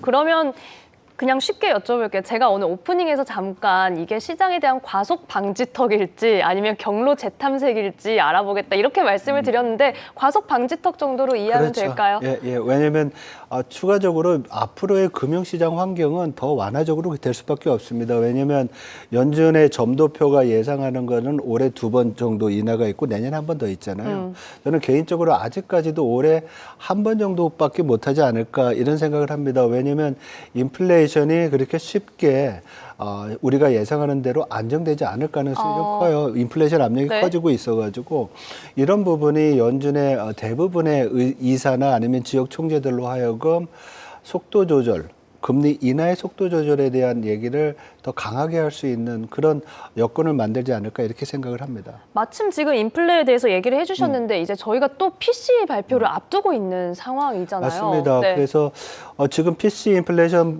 보면은 전월 대비 높아질 것 같은 생각이 들어요. 왜냐하면 생산자 물가가 지난번에 나온 게 전월 대비 감소하고 전년 동월 대비도 좀 예상보다 낮아지면서 인플레이션 압력 잡힌 거 아니냐 하지만은 소비자 물가 자체가 지금 전년 동월 대비보다도 다 양쪽 다 높아지는 상황이 있고요. 그리고 수입 물가도 높아지고 있습니다. 네. 그리고 더 중요한 것은 경제 주체들, 특히 소비자들이 예상하고 있는 장기 인플레이션이 높아졌어요. 그러니까 연준 입장에서 보면 고용이 둔화되고 있는 상황에서 인플레이션이 안정이 되면 인하할 수 있는 그 여력이 생기지만 만약에 인플레이션이 생각했던 것보다 높거나 더 높은 수준으로 우리가 스티키라는 얘기하잖아요. 그쵸. 위에 붙어서 잘 끈적끈적한. 안 내려오게 네. 되면 연준의 입장에서는 2번 내릴 거 1번 내려야 되는 그런 제약을 받을 수밖에 없는 거죠. 그래서 이번에 나오는 인플레이션 데이터가 개인 소비자 물가 지표가 그런 면에서는 중요한 어떤 바로메터가 되지 않을까 이렇게 생각하고 있습니다. 네, 참 이번 주에 나오게 될 이 물가 지표에 대한 주목도가 조금 더 올라가는 상황입니다. 계속해서 이 스티키, 끈적끈적하고 천장에 붙어서 내려오지 않는 이 물가에 대한 표현도 다시 한번 좀 얘기를 해주셨으니까요. 저희는 이 부분 이번 주 끝까지 좀 긴장을 늦추지 않고 주시를 해야 하는 상황입니다. 자, 박사님 이제 저희가 국내 개장이 얼마 남지 않아서 잠시 오늘 시장이 또 어떻게 반응을 하게 되는지 이 부분 저희가 개장 점검까지 해보고 장재철 박사님과 말씀 이어가도록 하겠습니다. 자, 우선 우리 시장은 요즘에 조금 전강후약하는 모습이 나오고 있습니다. 아무래도 어제 우리 시장의 모습 같은 경우는 이 미증시 약세의 흐름에 영향을 조금 받을 수밖에 없는 상황이었죠. 장중에는 3,497선까지 올랐던 코스피가 어제는 0.52% 내리면서 마감을 했는데 오늘 현재 화면으로 예상 체결지수 함께 보고 계십니다. 코스피와 코스닥 양 시장이 하락 출발 대기하고 있는 상황인데 코스피 예상 체결지수는 0.48% 약세 3,455선, 코스닥은 0.24% 약세 858선으로 출발이 예상되고 있는 상황입니다. 자, 어제는 여기에 반도체 툭톱도 좀 엇갈리는 모습을 보였죠. 삼성전자는 올랐고 SK하이닉스는 1% 가까이 내렸습니다. 더군다나 이 시장에서 전반적으로 외국인들의 차익 실현 매물도 조금은 출회가 됐기 때문에 이 부분에 대한 저희가 점검도, 수급의 연속성도 조금 점검이 필요한 상황입니다. 반면 그래도 시총 상위단에서 한화 에어로스페이스나 두산 에너빌리티와 같은 종목들은 5%대의 상승 탄력을 보여줬었는데요. 오늘 이 흐름이 이어질 수 있을지도 함께 체크해볼 포인트가 되겠습니다. 한편 또 코스닥이 이제 시총 상위주가 줄줄이 급락세를 보였었죠. UBS에서 이 제약 바이오 섹터와 관련해서는 조금 우려할 만한 의견들을 많이 내놨는데 특히나 알테오젠과 UBS가 조금 신경전을 벌이고 있는 상황이고 비만 치료제 시장 전망에 대해서 조금 아쉽게 내놓은 것도 우리 시장에 영향을 미쳤습니다. 자, 현재 9월 25일 국내 증시 출발했습니다. 자, 예상 체결 지수에서는 오늘 소폭의 내림세가 예상됐던 가운데 미증시가 한 번 더 약세 흐름을 이어갔고요. 기술주도 전반적으로 내리는 모습을 보였었기 때문에 오늘은 조금 아쉬운 모습으로 좀 출발하지 않을까 하는 그런 생각이 드는 상황입니다. 하지만 그런 만큼 우리 시장이 최근에 계속해서 사상 최고치 경신 랠리를 이어왔기 때문에 어찌 보면은 저희가 앞서 말씀드린 과속 방지턱과 같은 이 숨고르기, 쉬어가는 장세가 필요할 수도 있겠죠. 현재 시장 어떻게 출발하고 있는지 증시 개장 지수 확인해 보시죠. 예상 체결 지수보다는 낙폭을 줄였습니다. 코스피가 0.38% 내리면서 3,461선에, 코스닥은 0.23% 내리면서 858선에 오늘 양시장이 소폭의 약세로 거래를 출발하고 있습니다. 시총 상위주들의 흐름은 어떨까요? 오늘 반도체 대표주 투톱은 1%대 내림세로 출발합니다. 삼성전자 1.17% 약세 84,400원, SK하이닉스 1.54% 내리면서 35만 2천 원에 거래가 되고 있고요. LG에너지솔루션은 소폭의 상승불 35만 원 선 지나고 있습니다. 한화에어로스페이스는 오늘도 강세 이어갑니다. 2% 넘게 오르면서 108만 4천 원에 거래되면서 52주 신고가 경신 랠리를 이어가는 상황이고요. 두산 에너빌리티도 함께 소폭의 상승불을 켜내고 있습니다. 현대차, 셀트리온은 현재 보합권으로 집계되고 있네요. 자, 그렇다면 코스닥 시총 상위주들의 흐름은 어떨까요? 알테오젠 오늘 소폭의 상승세로 거래 출발합니다. 0.43% 오르면서 46만 6,500원 선을 기록하고 있고요. 에코프로비엠과 에코프로는 1%대 상승불 켜내고 있습니다. 간밤에 미증시에서도 이 테슬라 위주로 전기차들은 좋은 흐름을 보였는데 오늘 2차 전지에 좀 훈풍이 불 수 있을지 체크해 보겠습니다. 여기에 전반적으로 지금 제약 바이오 섹터에서는 약세 나타나고 있고요. 레인보우 로보틱스 어제는 내렸지만 오늘은 3%대 반등, 30만 2,500원에 거래 출발하고 있습니다. 삼천당 제약도 반등하네요. 1%대의 상승불 23만 9천 원에 거래되고 있습니다. 네, 오늘 시장에서 업종별로 희비교차하는 흐름 체크해 보겠습니다. 자, 오늘 코스피에서는요, 금속 업종이 업종지수 상단에 자리 잡고 있습니다. 0.81% 오르고 있는데 저희가 앞서 이 미증시에서 이 비철금속과 관련된 내용들 살펴봤습니다. 구리 선물 가격이 급등세를 보여주었고요. 리튬과 관련된 부분도 계속해서 투자 포인트 가져가실 수 있는 상황 이어지고 있습니다. 그 밖에 코스피에서는 상승률 상위 업종에는 0.42% 오르는 운송 장비 부품, 일반 서비스와 종이 목재, 비금속과 화학, 운송 창고까지 오르고 있지만 오늘 하락하는 업종이 조금 더 많은 상황인데요. 특히나 증권이 업종지수 1%대 내림세 기록을 하고 있고요. 건설과 대형주들이 많이 포진한 전기, 전자 업종도 오늘은 약세를 나타내고 있습니다. 자, 오늘 코스피에서 약세 업종이 더 많은 가운데 코스닥에서도 비슷한 흐름이 나타나고 있는데요. 코스닥에서의 상승률 업종은 기타 제조와 금속, 금융이 현재 빨간불을 켜내고 있습니다. 금속이 1% 넘게 오르는 이 업종 지수를 기록하고 있는데 포스코 엠텍이 홀로 9% 넘게 오르면서 조금 업종 지수를 견인하고 있는 상황이고요. 금융도 상승불 켜내고 있습니다. 반면 코스닥 시장에서는 비금속 기계 장비, 의료 정밀기기가 내림세를 보여주고 있는 상황입니다. 자, 이렇게 지금 업종별로 살펴봤고요. 세부 섹터별로도 특징적인 섹터가 나타나는지 함께 확인해 보시죠. 리튬 관련주 오늘도 강한 모습 보입니다. 리튬 아메리카스의 급등세 속에 이 정말 강한 흐름을 어제 이어서 오늘도 이어가고 있는데요. 리튬 섹터 현재 리튬 포어스가 20% 가까이 오르고 있고요. 하이드로 리튬 17%대 상승불, 포스코 엠텍 계속해서 9%대 강세 유지하는 가운데 유일 에너테크, 미래 나노텍까지도 함께 상승불을 켜내고 있습니다. 자, 이렇게 전반적으로 지금 시장의 움직임 살펴봤고요. 이번에는 일본 개장 지수 저희가 집계되는 대로 확인해 보시죠. 자, 오늘 일본 증시는 강보합권에서 거래 출발하고 있습니다. 45,695선을 기록하고 있는데요. 어제는 이 미국 스타게이트 프로젝트 본격적으로 가동된다, 개시한다는 소식에 이 소프트뱅크 그룹이 여기에 참여를 했기 때문에 강세를 보였었죠. 오늘도 이 흐름 이어갈지 지켜보셔야겠고요. 일본 증시는 오늘 우리 시장과 달리 상승불을 켜내면서 출발하고 있다는 점 체크해보시면 좋겠습니다. 원달러 환율 현재 0.7% 오르며 1,403원 선에, 엔달러는 0.65% 오름세 148엔 후반대를 기록하고 있습니다. 자, 이렇게 국내와 일본 증시 개장 상황 점검을 좀 해봤습니다. 지금 원달러 환율이 나와서 박사님, 요거 잠깐 먼저 여쭤볼게요. 1,400원 선에 한동안 좀 머물러 있을지 이 부분도 궁금하거든요. 아무래도 환율 저 1,400원대 당분간 있지 않을까 이렇게 생각을 합니다. 네.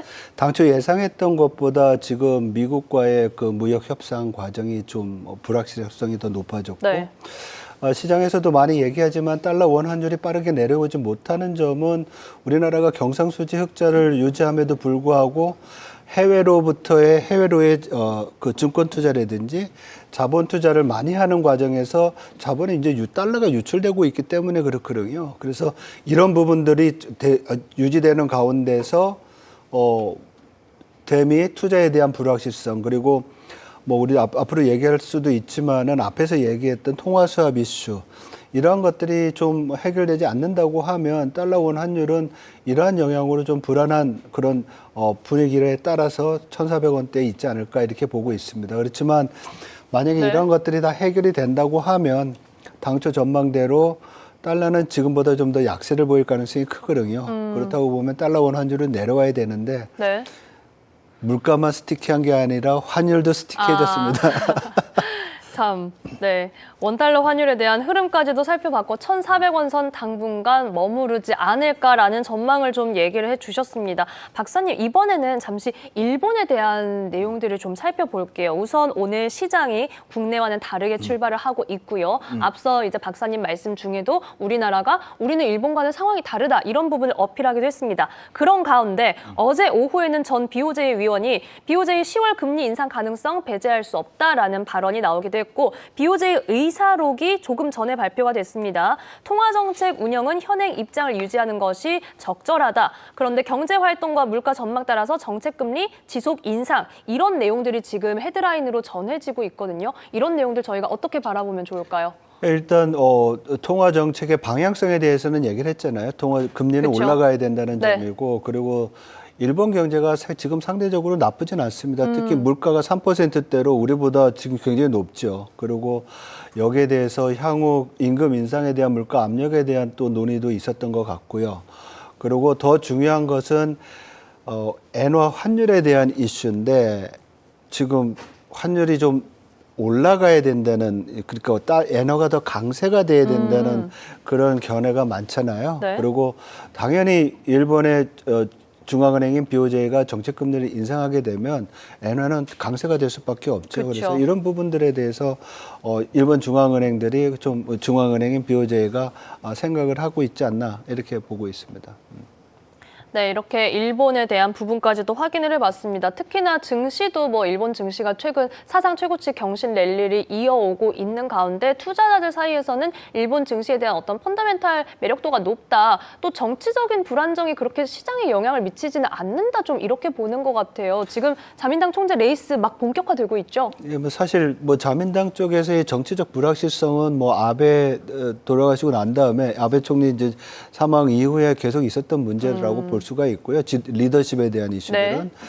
그리고 경제 자체는 그것보다는 지금 미국, 일본 경제가 디플레이션에서 탈출을 하고 이제부터는 어떻게 보면 잠재 성장률이 좀 올라오는 그런 상황이라고 볼 수가 있고요.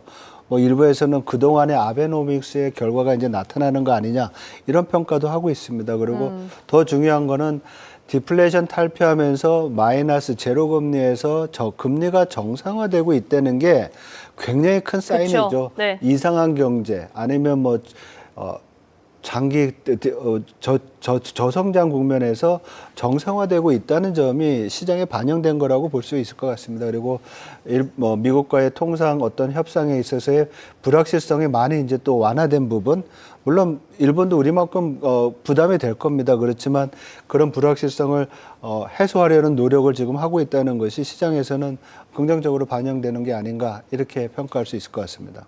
네, 이렇게 저희는 일본에 대한 진단 다시 한번 좀 박사님과 함께 짚어봤고요. 채팅창에서 닌자캣님께서 환율 전문가들이 전부 달러 약세라고 하던데 항상 반대로 가네요라고 얘기하시면서 이 박사님도 또 마침 환율도 스티키해졌다라는 이야기도 같이 해주셨는데 이에 대한 뷰를 좀 공유를 하고 있는 그런 상황입니다.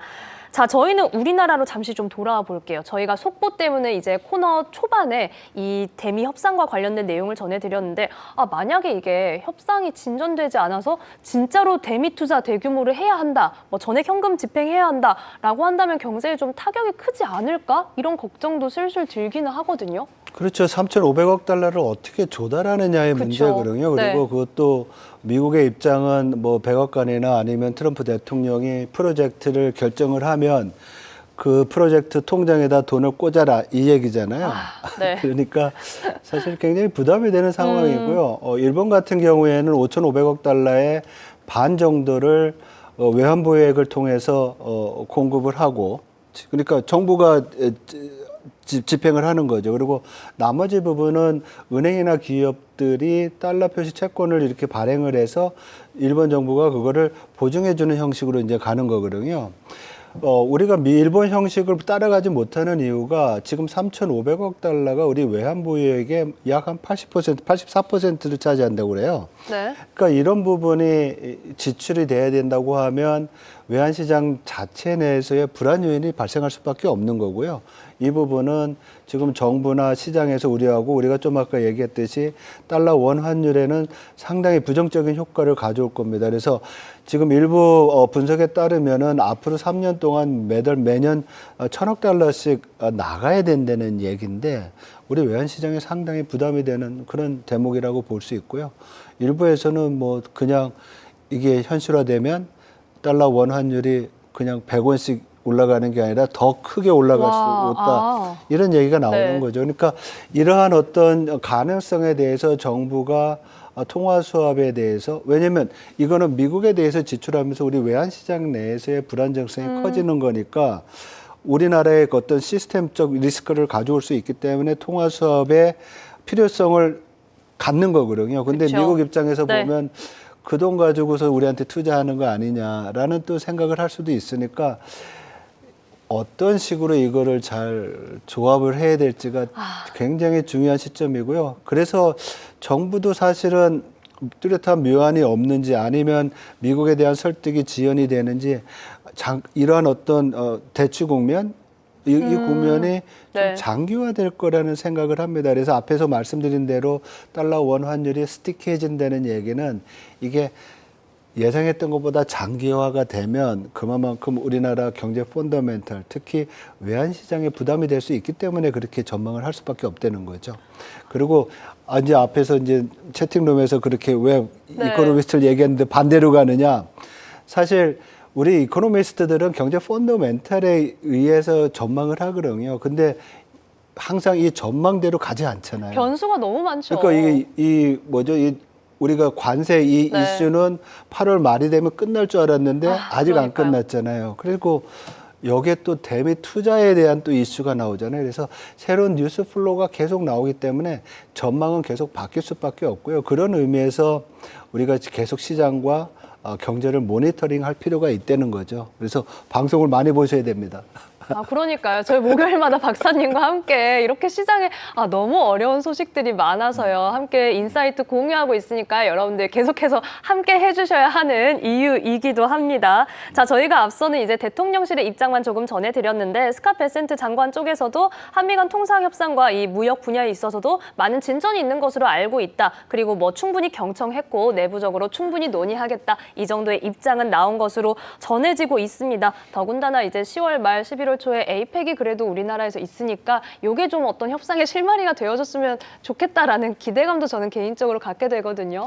그래서 사실 뭐 트럼프 대통령도 오고 시진핑 주석도 오고 네. 또 우리 뭐 이 대통령도 참석을 할 거고요. 그래서 모여가지고 한 번에 그냥 모든 문제 다 해결했으면 좋지 않겠나 이런 기대를 마음은 하는데 그래요, 정말. 예, 그렇지만 네. 우리가 해결해야 될 문제가 또 각 나라마다 처한 그 이슈들이 다 다르기 때문에 상당히 기대도 되지만 우려도 되는 그런 회의가 아닐까 이렇게 네. 생각하고 있습니다. 네, 좋습니다. 자, 지금 이 이야기를 좀 살펴봤는데 에이펙에 대한 이야기까지 살펴봤고요. 닌자키님께서는 채팅창에 네, 자주 볼게요 라고 답변을 해주셨습니다.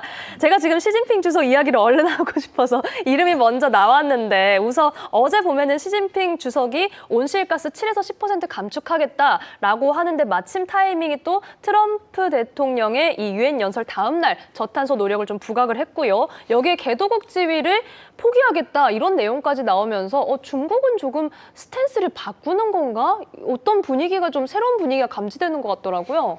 어떻게 보면 굉장히 큰 자신감의 발로라고 볼 수도 있죠. 이제는 네? 중국 제조 2025도 끝났고 끝나가는 시점이고 뭐 어떻게 우리 G2라는 얘기는 공식적인 용어는 아니지만 세계 2위의 경제권을 그쵸, 가지고 네. 있고 중국의 과거의 중국이 아니고 이제는 경쟁력과 자본력을 가진 국가거든요. 그래서 소위 말해서 최혜국 대우 그러니까 다른 나라에 굉장히 좋은 조건이 어떤 무역 조건이 되면 그거를 자동적으로 따라가는 그런 어떤 무역 면에서의 특혜를 포기하겠다는 얘기잖아요.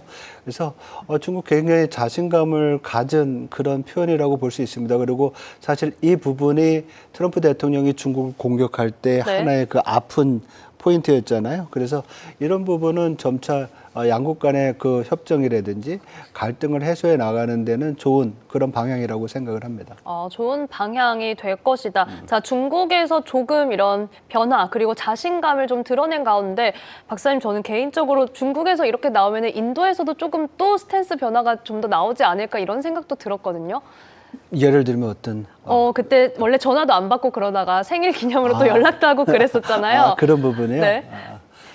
인도는 제가 볼 때는 제 전문가는 아니지만 인도 경제에 대해서 뭐 알지만은 지금 나오는 외교나 아니면 이 협상 이런 부분에 있어서는 상당히 키를 많이 가지고 있는 것 같아요. 그러니까 인도 태평양 그 전략에서 인도의 위치 그리고 인도가 가지고 있는 경제의 한계를 뭐 중국이나 아니면은 러시아와 또 공유해야 되는 이런 문제들 이런 것들 때문에 독립적인 스탠스를 가지고 있고 싶어하고 더 큰 인도의 무기는 대미 의존도, 무역 의존도가 그렇게 높지가 않아요. 그러니까 무역 협상에서 인도가 다른 나라들보다 좀 미국에 대해서 좀 강하게 나가는 부분이 있는데 전반적으로 이런 갈등이 해결되는 국면이라고 하면 모디 총리도 여러 가지 방법을 통해서 협상을 하고 또 문제 해결을 하지 않을까 이렇게 조심스럽게 전망해 봅니다. 네, 이렇게 지금 전반적으로 국제 정세에 대한 이야기를 좀 들어보고 있는 상황인데요. 자, 이 8시 반경에 나왔던 뉴스가 있습니다. 프랑스와 정상회담 취소. 우리나라와 이제 프랑스의 정상회담이 예정이 되어 있었는데 1시간 전쯤에 프랑스 측에서 양해를 구해오면서 우선 취소가 됐다라고 하면서 그 사유로 국내 사정이다 뭐 이렇게 얘기를 했다고 해요. 연기 요청 소식이 있었고 자, 이에 대한 것보다는 프랑스 자체에 대한 이야기를 좀 해볼 텐데 이 재정 위기와 관련된 어떤 파장이 조금 계속해서 커지는 것 같더라고요. 저희가 유럽에 대해서는 좀 어떤 시각을 가져야 될지 이 부분이 계속해서 우려가 나오는 것 같거든요. 사실 유럽, 미국도 그렇지만 지금 대부분의 선진국들이 코로나 위기 이후에 재정 지출 많이 늘리면서 재정 건전성이 많이 악화됐습니다. 근데 그 중에서도 이제 유럽에서는 프랑스가 좀 많이 심해졌죠. 그리고 정부 부채 비율이 GDP 대비 뭐 100%가 넘어가면서 어떻게 보면 IMF에 구제금융을 요청해야 될지도 모른다는 우려까지도 나올 수 있는 그런 상황까지 갔거든요. 근데 이런 부분에 대해서 우리가 우려하는 것은 프랑스의 재정 건전성이 나쁜 상황에서 프랑스 국채의 55%를 외국인이 가지고 있다. 그리고 프랑스가 발행한 그런 어떤 채권을 독일과 이탈리아 등 주요 유럽 국가들이 많이 가지고 있다는 거예요. 근데 지금 프랑스 국가 신인도가 피치가 이번에 강등을 했잖아요. A+로. 네. 사상 최저치로 내려왔는데 이거는 프랑스에 대한 신뢰가 악화된 거거든요. 이런 신뢰의 문제가 이러한 어떤 금융 채권의 국채의 어떤 유럽 국가들과의 어떤 뭐라 그럴까요? 그 의존성 이런 것 때문에 만약에 프랑스가 잘못되면 유럽 시스템 자체의 리스크가 커질 수 있는 상황이고요. 프랑스만 나쁘면 되는데 말씀드렸듯이 뭐 벨기에, 스웨덴 아니면 EU는 아니지만 영국도 네. 지금 나쁜 상황이라서 그쵸. 전부 다 ECB, 유럽 중앙은행의 지금 눈치만 보고 있는 그런 상황이 아닌가 이렇게 봅니다. 그래서 사실 유럽 재정 위기가 끝나고 난 다음에 다시 불거오는 하나의 또 트리거 레벨이 될 수 있는 그런 상황이라고 볼 수가 있죠. 참 이 재정 압박, 재정 위기가 계속해서 불거지는 가운데 박사님 그럼 이건 마지막으로 딱 한마디만 여쭐게요. 미국의 셧다운 우려 가능성 어떻게 보시나요? 지금 트럼프 대통령이 굉장히 강하게 나가고 있잖아요. 30일까지 이달 말까지 이게 해결이 돼야 되는데 그렇지 않을 경우에는 셧다운이 되지 않을까 이렇게 생각을 합니다. 그래서 지금 그 가능성이 점점 높아지고 있지 않나 이렇게 보는데 사실 마지막 순간에 다 이제 해결이 되기는 합니다. 그래서 시장은 그 순간까지 굉장히 고통스럽게 기다려야 되는 그런 상황이 아닐까 이렇게 생각을 하죠. 그렇긴 하죠. 참 그리고 시장도 분위기가 그렇습니다. 뭐 한 며칠 전만 해도 셧다운 우려에도 사상 최고치 경신이라고 하다가 이제는 시장이 조정을 받으니까 셧다운 우려도 좀 더 불거지고 있습니다. 그렇죠. 이런 해석도 나오고 있어서 저희는 마지막 순간까지 긴장을 늦추지 않고 지켜볼 수밖에 없는 상황입니다. 그런 만큼 저희는 항상 목요일 박사님과 함께 해야겠네요. 네. 네, 자 오늘도 너무나 좋은 말씀 여러 가지 정말 다각적으로 많이 살펴주셨습니다. 피나클 경제연구소 대표 장재철 박사님과 함께했고요. 잠시 후 아시아 증시로 돌아올게요. 박사님 고맙습니다. 네, 수고하셨습니다.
네, 여러분은 오늘 아침 글로벌 증시 브리핑과 함께하고 계십니다. 자, 미증시 애프터마켓 흐름 그리고 글로벌 전체적인 이슈 살펴봤다면 이제는 저희는 아시아 증시로 조금 눈을 돌려볼 텐데요. 오늘도 여러분이 애정해 주시는 아장팀과 함께합니다. 이하림, 김서희 아나운서입니다. 어서 오세요. 안녕하세요.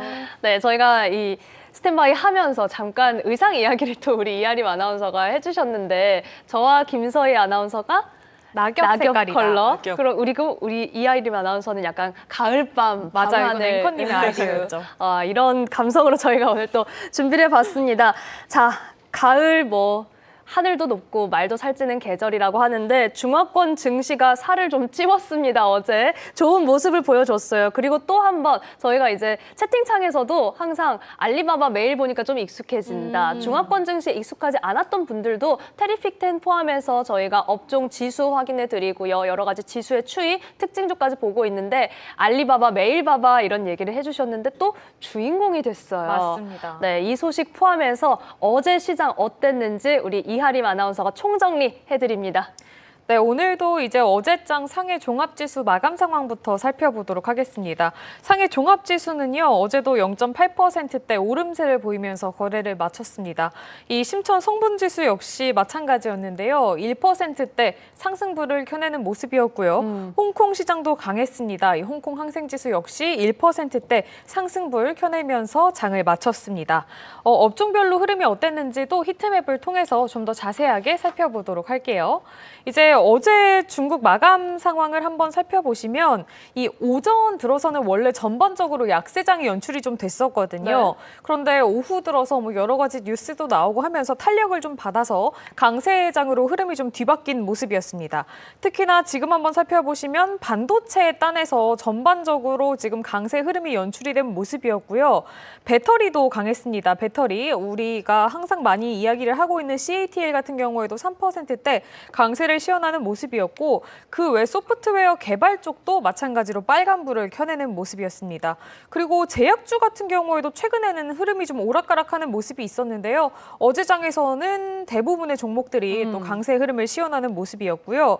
반면에 좀 약했던 업종을 살펴보자면 은행주가 다시 또 빠졌습니다. 이제 그제 장에서는 달리 좀 살펴볼 만한 업종이 없었기 때문에 좀 수급이 쏠리는 모습이었는데 어제는 또 워낙에 다른 업종들로 이 자금이 많이 몰렸기 때문에 다시 한번 약세 흐름이 연출이 되는 모습이었고요. 양조 같은 경우에도 쉽게 지금 업종 단에서 흐름이 잘 나오는 날이 잘 없는 것 같아요. 그러니까요. 어제 장에서도 좀 대부분의 종목들이 아쉬운 흐름 보였다는 점까지 체크를 해볼 수가 있겠습니다. 그러면 대만 가권지수의 흐름은 어땠는지도 바로 한번 살펴보도록 할게요. 네. 어제 대만 가권지수는 소폭 조정이 좀 나오는 모습이었습니다. 0.1%대 하락하는 모습을 보였고요. 이 대만에 상장되어 있는 TSMC 같은 경우에도 보합 마감을 했는데 좀 살펴볼 만한 소식이 하나 있어서 조금 이따가 자세하게 체크를 해보도록 하겠습니다. 네. 미장에 상장이 되어 있는 TSMC 같은 경우에도 역시 이제 어젯밤에는 0.7%대 조정을 좀 받는 모습이었습니다. 그러면 저희는 이제 중국 본토와 홍콩에 상장되어 있는 주요 종목들이죠. T10으로 넘어가서요. 어제 장에서는 어떤 뉴스가 또 있었는지 또 복습을 해보도록 하겠습니다. 일단 첫 번째는 정말 뉴스가 자주 나오는 종목이죠. 또 알리바바입니다. 와, 불기둥 세웠네요. 그러니까요. 이게 제가 항상 저희 저희 전문가님들한테 여쭤봐요. 저 뭐 살까요? 항상 여쭤보고 그래요? 네. 알리바바 너무 올라서 안 되겠죠? 막 이렇게 여쭤보면 항상 전문가님들이 아직도 싸다. 와, 이렇게 그래요? 말씀해 주셨거든요. 어. 그래서 저는 그래도 속으로는 에이 아닐 것 같은데 아, 지금 이 표정을 크게 에이 나와주셔야 조금 조정이 나올 것 같은데 이렇게 네. 생각을 했어요. 근데 어제 장에서 또 이렇게 9%가 오르는 모습을 보니까 좀 마음이 헛헛합니다. 미리 좀 기다려주질 않아요. 네, 그러니까요. 굉장히 지금 빠른 속도로 성장을 하고 있는데 어제 장에서 또 뉴스가 많이 나왔죠. 이 컨퍼런스에서 엔비디아와 피지컬 AI 분야에 대해서 협력을 하기로 했다라는 소식도 전했고요. AI 분야의 전반적인 투자를 늘리겠다라고 이야기를 했는데 본래 이제 계획이 3,800억 위안, 그러니까 우리 돈으로 약 74조 원 정도를 이제 몇 년에 걸쳐서 투자하겠다는 거였는데 어제 나온 이야기로 한번 미뤄보자면 74조 원보다 더 투자를 하겠다 이렇게 지금 이야기가 된 거거든요. 이러한 소식들이 좀 호재로 작용을 하면서 어제 장에서 이제 오후 장에서 굉장히 많이 올랐고요. 그리고 간밤에 ADR에 상장이 되어 있는 중국 반도체나 이런 AI 관련주들도 또 급등세를 보이는 그런 역할을 하는데 굉장히 좀 도움을 준 종목이다라고 이해를 해보실 수가 있을 것 같습니다. 네. 이 내용은 또 이따가 저희 서희 아나운서가 또 짚어주실 거잖아요. 네. 이쯤에서 또 넘어가 보도록 하겠고요. 메이투안 같은 경우에도 1%대 상승부를 켜냈는데요. 어제 시장에서는 이 JP모건이 메이투안의 지분을 소폭 낮췄다라는 소식이 들려오기는 했거든요. 이런 부분들도 체크를 해보시면 좋겠습니다. 징동닷컴 역시 이제 그제장에서 큰 폭의 하락 흐름이 한번 연출이 됐다가 어제장에서는 다시 한번 말아 올리는 모습이 나오면서 3%대 강세를 보였습니다. 비아디는 어제장에서도 0.5%대 약보합권에서 거래를 마쳤는데요. 이제 비아디 스텔라리 부사장이 뭐라고 이야기를 했냐면 엔비디아의 칩을 사용하지 못하게 되더라도 전혀 문제가 없다 이렇게 이야기를 했습니다. 네. 자체적인 기술 역량이 충분하고 또 공급망적인 부분에 있어서도 자신이 있다라는 이 풀이가 될 수가 있는데 과연 앞으로의 행보 그리고 앞으로의 성과는 어떨지도 좀 주목을 해보시면 좋겠고요. 지리자동차로 넘어가 보시면 어제장에서 0.2%대 약보합을 했는데요. 조금 신기한 소식이 하나 있더라고요. 제가 이제 뉴스를 막 찾아봤더니 지리자동차가 어제 위성 12개를 발사했다는 거예요. 그래요? 근데 위성을 발사했다는 게 자동차 기업이 왜 위성을 그러니까요. 발사하지 싶잖아요. 네. 근데 지리자동차는 원래 위성도 같이 한대요. 아. 그래서 지금까지도 무려 64개기의 이 저궤도 위성을 띄워왔는데 이 위성들이 이제 직접적으로 차량 통신과 자율주행 지원 지원 등에 쓰이는 그런 역할을 한다고 하니까 단순한 어. 자동차 기업은 아니구나. 또 네. 이런 부분에서도 강점이 있구나 체크를 해보셔야 될 것 같습니다. 그리고 텐센트 같은 경우에도 2%대 강세를 보였는데요. 이제 9월 게임 파노 결과가 나왔는데 파노라는 게 이제 운영 허가거든요. 그쵸. 여기에 텐센트의 귀환이라는 게임이 포함이 됐다고 합니다. 즉 다시 말해서 곧 정식 출시가 될 거라는 이야기이기 때문에 좀 앞으로의 주가 흐름도 눈여겨보셔야 될 것 같고요. 샤오미로 넘어가 보면 마찬가지로 2%대 상승부를 켜내는 모습이었습니다. 이 샤오미가 신제품이 나왔어요. 스마트폰 15T 프로 제품이 나왔는데 1차 출시국에 우리나라를 포함시켰거든요. 그러니까 다시 말하자면 애플, 원래는 이제 샤오미가 항상 애플을 따라잡겠다, 애플처럼 되겠다라고 이야기를 많이 했었는데 이 부분이 이제 우리나라에도 출시를 딱 공격적으로 한다는 것이 삼성에도 약간 선전포고를 한 거다라고 해석이 되고 있다고 하니까 앞으로의 판매 상황도 좀 지켜봐 주셔야 될 것 같고요. 네. 오늘 저녁에 또 이 샤오미의 설명회가 있습니다. 레이진 회장의 설명회가 있는 만큼 또 오늘은 어떤 뉴스가 나올지도 계속해서 주목을 해보시면 좋겠습니다. 네. 바이두 같은 경우에는 어제 장에서 강보합 마감을 했고요. 네디즈는 보합, 그리고 마지막 종목이죠. SMIC 역시 개별 호재가 있는 것은 아니었지만 반도체 단에서 워낙에 흐름이 좋았기 때문에 다시 한번 5%대 강세에 시연하는 모습이었습니다. 그러면 주요 지수들 흐름은 어떻게 움직였는지도 바로 살펴보도록 할게요. 네. 먼저 CSI 300 지수 같은 경우에는 1%대 상승부를 켜내는 모습이었고요. 차이넥스트의 흐름이 조금 더 좋았습니다. 2%대 올랐고 과창판이 진짜 많이 올랐거든요. 무려 3%대 강세 보였다는 점 체크를 해보시고요. 이런 주요 지수들은 저희가 이제 ETF 투자를 할 때 보통 이름에 많이 붙잖아요. 이런 그쵸. 지수를 추종하는 ETF가 많으니까 네. 과연 어떤 상품을 내가 눈여겨보면 높은 수익률을 기록할 수 있을지도 좀 예의주시해 보시면 좋겠습니다. 그리고 어제 시장에서 좀 개별적인 뉴스가 있거나 아니면 흐름이 좋았던 종목 2개 빠르게 살펴보도록 할 텐데요. 일단 첫 번째는 콰이쇼우입니다. 이 콰이쇼우가 이제 우리나라 분들도 많이 아시는 것 같긴 한데 이 스트리밍 서비스를 운영하고 있는 동영상 플랫폼인데요. 틱톡 바로 다음으로 이 중국 내에서는 2위 자리에 올라 있거든요. 와, 차트가 아주 그쵸. 좀 눈에 이게 띄네요. 움직임이 크게 나오고 있는데 네. 콰이쇼 같은 경우에는 중국 내에서 이 라이브 커머스를 많이 진행을 해서 쇼폰 플랫폼으로 굉장히 위상이 높습니다. 근데 그것만 하는 게 아니라요. 이 AI 영상을 만드는 AI 영상 생성 플랫폼을 또 가지고 있거든요. 클링 AI라고 하는데 이게 우리나라 분들도 많이 아시더라고요. 굉장히 AI가 영상을 잘 만들어준다고 하던데 이제 어제 장에서는 이 클링 AI 모델에 대해서 업그레이드 소식이 좀 들려왔습니다. 이 같은 소식에 시장에서 3%대 강세를 좀 시연하는 모습 이었고요. 대만 반도체, 그러니까 TSMC죠. TSMC로 넘어가 보시면 시장에서는 보합 마감을 했는데 좀 흥미로운 소식이 나왔습니다.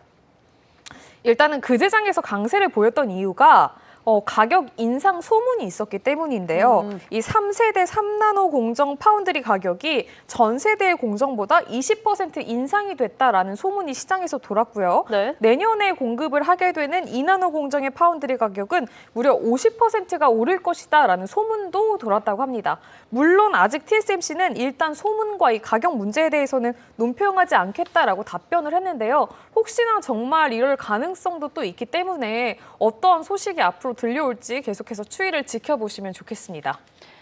네, 이렇게 전일장 중화권 증시 상황 정말 꼼꼼하게 살펴봤는데 우리 이하림 아나운서와 함께 하신다면 여러분들 정말 특히나 또 ETF 투자를 많이 하시기 때문에 그쵸. 여기에서 투자 포인트를 잘 잡으실 수 있지 않을까 싶습니다. 자, 간밤에도 주인공이었던 알리바바 차트가 나오니까 채팅창에서 역시 혁명적인 차트구만 이렇게 또 리액션이 맞아요. 나오기도 했고요. 샤오미 같은 경우는 앞서 이제 신제품 관련된 이야기를 해주셨는데 이제 27일입니다. 이번 주에 구의역과 마곡역에 샤오미 스토어 2, 3호점을 동시에 연다라는 소식이 함께 나오고 있습니다. 이 위치를 보니까 아마도 조금 합리적인 선택을 하는 직장인들을 노리는 게 아닐까 그쵸. 이런 생각이 드니까요. 샤오미 코리아의 움직임도 함께 좀 체크를 해보시면 좋을 것 같네요. 자, 이렇게 간밤에 어제 시장 상황을 살펴봤다면 이제는 현지 매체에서 어떤 이야기들이 나오고 있는지 저희는 살펴보겠습니다. 앞서 저희가 장재철 박사님 시간에도 미중 관계에서 조금은 달라지는 분위기, 이를테면 중국이 개도국 지위를 포기하고 또 협상에 관련해서 조금 다른 스탠스를 취하는 모습을 보여줬는데 약간 확실히 또 분위기가 바뀌는 여러 가지 단서들이 있는 것 같아요. 그렇습니다. 미국 하원 의원단이 6년 만에 중국을 찾았는데요. 왕이 외교부장은 이번 방문을 얼음을 깨는 여정이라고 표현했습니다. 즉 얼어붙은 관계를 녹이는 계기라고 표현을 한 건데요. 네. 핵심은 바로 두 가지입니다. 여기 기사도 함께 보실 텐데요. 첫째로는 중국과 미국을 적이 아닌 파트너라고 강조했다는 점입니다.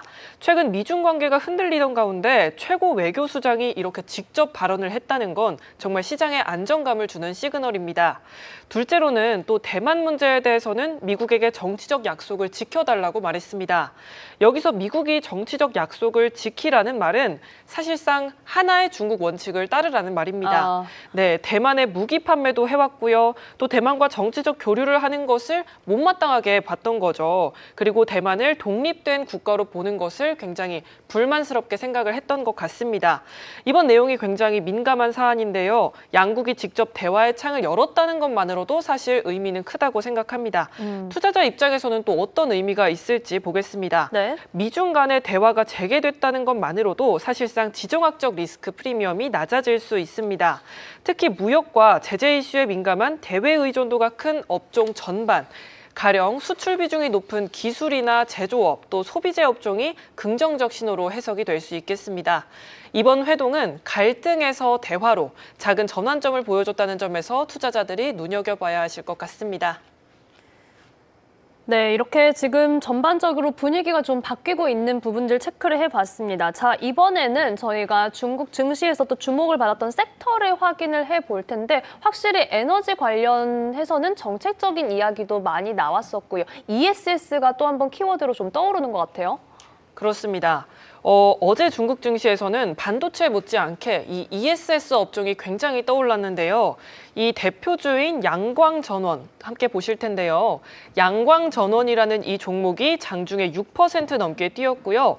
7.43% 상승으로 마감을 했던 모습입니다. 사상 최고가를 다시 세운 건데요. 이 외에도 강성 주식회사, 또 GCL 등이 상한가를 기록했고요. 관련 ESS 업종 종목들이 모두 네? 줄줄이 상승하는 흐름을 보여줬습니다. 그런데 왜 이렇게 불이 붙었을까요? 정말 갑자기 불이 붙었습니다. 시장에선 글로벌 에너지 컨설팅 업체 우드 맥킨지가 최근 꾸준히 내고 있는 배터리 업계 전망이 호재로 작용했다고 보고 있습니다. 이 우드 맥킨지는요, 향후 10년 안에 전 세계 ESS 설치 용량이 7배 이상 늘어나서 1테라와트, 3테라와트시에 이를 거라고 말했습니다. 그 과정에서 필요한 투자금만 무려 1조 2천억 달러인데요. 이번 급등이 단순한 단기 이벤트가 아니라 장기 성장에 돈이 몰리는 신호라고 볼 수 있겠습니다. 투자자 입장에서는 네. 이 반도체 업종 못지않게 신에너지 저장 관련주도 주목해 볼 만한 하루였습니다. 네, 저희가 ESS 관련해서는 특히나 미국 증시 투자하시는 분들은 이제 테슬라의 관전 포인트는 ESS다 이렇게들 많이 체크를 하셨을 것 같습니다. 그런데 이제는 중화권에서도 ESS가 하나의 투자 키워드로 떠오를 수 있다는 점, 특히나 장기 성장에 대한 시그널이 포착됐다라는 게 눈에 띕니다. 저희 채팅창에서 이 종목 이름에도 강성이 들어간다 이렇게 또 반응을 해주시기도 하고 사상 최고가가 참 많아 또 이렇게 맞아요. 리액션을 해주고 계시는데 중국의 ESS 테마도 앞으로 주목해 보시죠.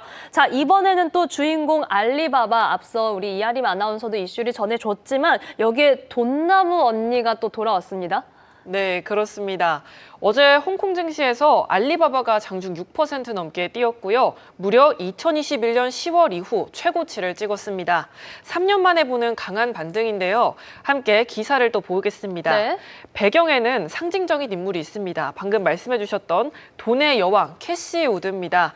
테슬라에 투자한 걸로 이름을 알렸던 그녀가 4년 만에 알리바바 주식을 다시 사들인 걸로 확인이 됐습니다. 그동안 미국 자본은 중국 빅테크에 소극적이었죠. 이번 복귀는 중국 빅테크 투자 다시 시작되는 거 아니냐 하는 기대감을 불러오고 있습니다. 주가가 그동안 눌려 있었던 만큼 이번 반등이 단순히 기술적 반등을 넘어서 투자 심리 회복을 보여주고 있다는 평가가 나옵니다. 투자자들 사이에서는요, 외국인 자금이 다시 들어오면 빅테크 전반으로 불꽃이 옮겨붙을 수 있다라는 기대도 나오고 있습니다. 이제 알리바바 주가 흐름 다시 보도록 하겠습니다. 네. 네, 알리바바, 홍콩에 있는 알리바바고요. 어제 9%대 상승으로 마감을 했습니다. 5일간의 흐름 띄워드렸는데 최근에는 이 초록색 하락폭입니다. 하락하는 모습이 좀 보였습니다. 조정을 받는 모습이었는데요. 어제 급상승을 해서 9%대까지 상승을 했습니다. 네, 오늘은 또 어떨지 계속해서 지켜보시면 좋을 것 같고요. 매일 봐봐 이러면서 진짜 저희가 매일 보고 있지 맞아요, 않습니까? 맞아요. 네, 그래서 오늘 매일 본 보람이 있었으면 좋겠습니다. 네. 아주 아름다운 마무리까지. 그러니까요. 정말 우리 시청자분들 매일 본 보람이 있어야 되는데 혹시 있으시다면 채팅창에 꼭 남겨주셨으면 좋겠습니다. 5학을 덕분에 알리바바 매일 봤습니다. 이렇게 남겨주시면 좋겠습니다. 저희가 홍콩에 상장된 알리바바도 확인해봤고요. 그럼 잠시 제 화면으로 알리바바 저희 미증시에 상장된 종목도 주가 추이 확인해 보시면요. 정규장에서 8% 넘게 오르면서 신고가 경신했습니다. 역시나 강한 탄력을 보였었다는 점 함께 체크해 보시죠. 자, 저희가 앞서는 이 샤오미 신제품에 대한 이야기도 했는데 샤오미 회장의 어떤 좀 발언이 나왔나 봐요. 어떤 이야기 했나요? 그렇습니다. 샤오미의 레이준 회장이 어제 웨이보에 올린 글이 화제가 됐습니다. 자, 함께 기사를 보시면요. 레이준 회장이 했던 말이 띄어져 있습니다. 바로 이렇게 말했습니다. 造车造新把小米家地全压上了 이렇게 말을 했는데요. 이 말의 뜻은 뭐냐면요. 자동차와 칩 개발에 회사의 모든 자산을 걸었다라는 뜻입니다. 어떤 생각이 드시나요? 뭐 모든 걸 다 걸었다고 하니까 한번 믿어볼까? 사볼까? 그렇죠. 이런 생각 좀 들죠. 네, 그렇습니다. 뭔가 강한 포부가 느껴지는데요.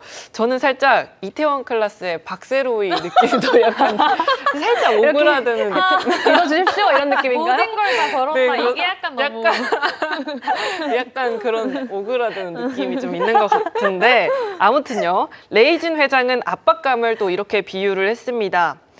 레이준 회장이 하는 것처럼 또 말을 해보고자 레이준 회장의 얼굴을 또 띄워봤는데요. 네. 또 어디 증명사진 같은 거 가지고 있는 이럴 줄 알았어. 어떻게 그렇게 잘 아시는지. 네. 마치 집에서 두 자녀를 동시에 대학에 보내는 것 같은 상황이다라고 말을 했는데요. 상상만 해도 어마어마합니다. 한 명에게만 신경 써도 너무 힘든 게 자식을 키우고 또 학교를 보내는 건데 샤오미는 전기차 그리고 자체 칩 개발까지 함께 하고 있습니다. 레이준의 표현처럼 벼랑 끝 승부수지만 성공을 한다면 단순한 스마트폰 회사에서 자동차 그리고 반도체를 아우르는 종합 테크 기업으로 도약할 수 있겠습니다. 투자자 입장에서는 압박은 곧 기회라는 말이 떠오르는 대목이고요. 또 오늘 샤오미의 17 시리즈 휴대폰 발표가 예정이 되어 있습니다. 한국 시간으로는 저녁 8시고요. 중국 현지 시간으로는 7시 저녁입니다. 오늘 있을 발표회에서 스마트폰에 이어서 자동차 그리고 칩 생산까지 발표를 한다고 하니까요. 중요한 소식이 있으면 또 이어서 전달해 드리도록 하겠습니다. 네, 자 이렇게 샤오미 이벤트 일정까지 확인해봤습니다. 우리 김서희 아나운서 중국의 말말말 코너 만들어 드려야 되는 거 아닌가 이런 생각이 말말말. 들기도 하는데 지금 채팅창에서 진선님께서 우리 서희핑이 됐어요 또. 서희핑 중문과 출신입니까? 아니면 유학파입니까? 이렇게 질문 주셨는데 서희 씨 어떤가요?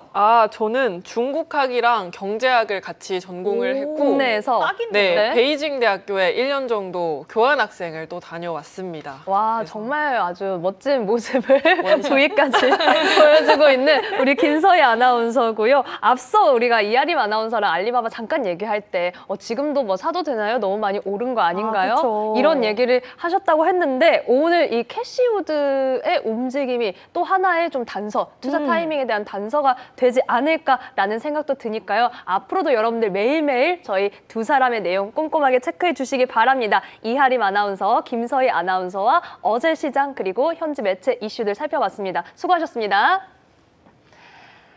네, 그렇다면 이제는 개장이 얼마 남지 않은 중화권 증시 저희는 구체적인 대응 전략 짜봐야겠죠. 자, 오늘도 홍콩 CSOP 자산운용 이재충 상무님 연결해 보겠습니다. 상무님 안녕하세요. 네, 안녕하세요.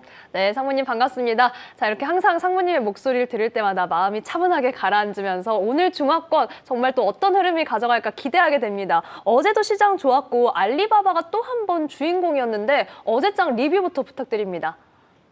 자, 홍콩 주식이 이제 끌어올렸다라고 보고 있고요. 항생제수 같은 경우는 1.4% 상승했죠. 어제 태풍이 굉장히 심한 게 왔거든요. 그래서 그쪽에 플러턴 호텔 막 홍수가 날 정도로 난리가 나는데 우선 그렇게 불안한 출발을 했던 시장이 알리바바 덕분에 이제 클라우드 아샤파라 개발자 컨퍼런스에 나온 AI 관련 기대감이 전반적인 홍콩 시장 그리고 중국 시장 강한 랠리를 이끌었다고 보고 있고요.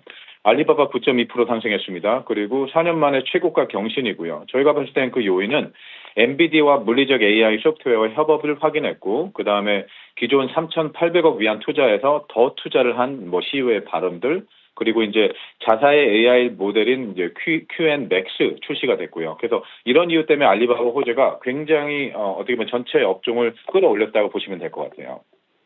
네, 결국은 정말 알리바바의 그 어떤 역할이 참 큰 시장이었는데 상무님 그런 만큼 저희가 알리바바 소식이 또 투심을 끌어올릴 수 있는 섹터도 있고요. 관련 밸류체인에서도 좀 주목해 볼 수 있는 기업들이 있지 않을까 싶은데 어떤 종목들이 있을까요?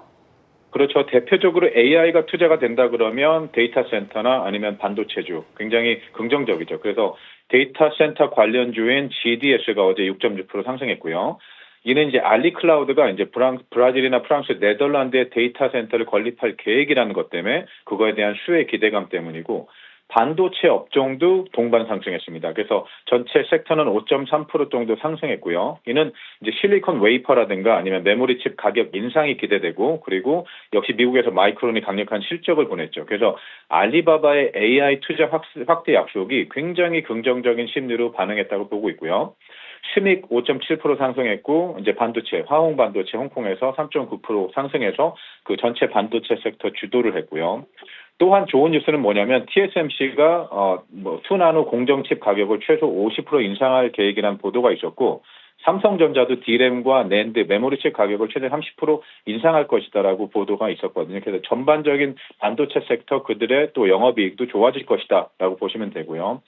하나 추천드리는데 저희가 반도체 집중된 지수가 있거든요. 과창판 지수. 거기서 홍콩에서 상장한 것 중에 저희가 종목 코드는 310인데 굉장히 많이 상승해가지고 어제 5% 정도 상승했다라고 그래서 어떻게 보면 이제 반도체로 접근을 하실 때 지수로 접근하시는 것도 괜찮다라고 말씀드릴게요.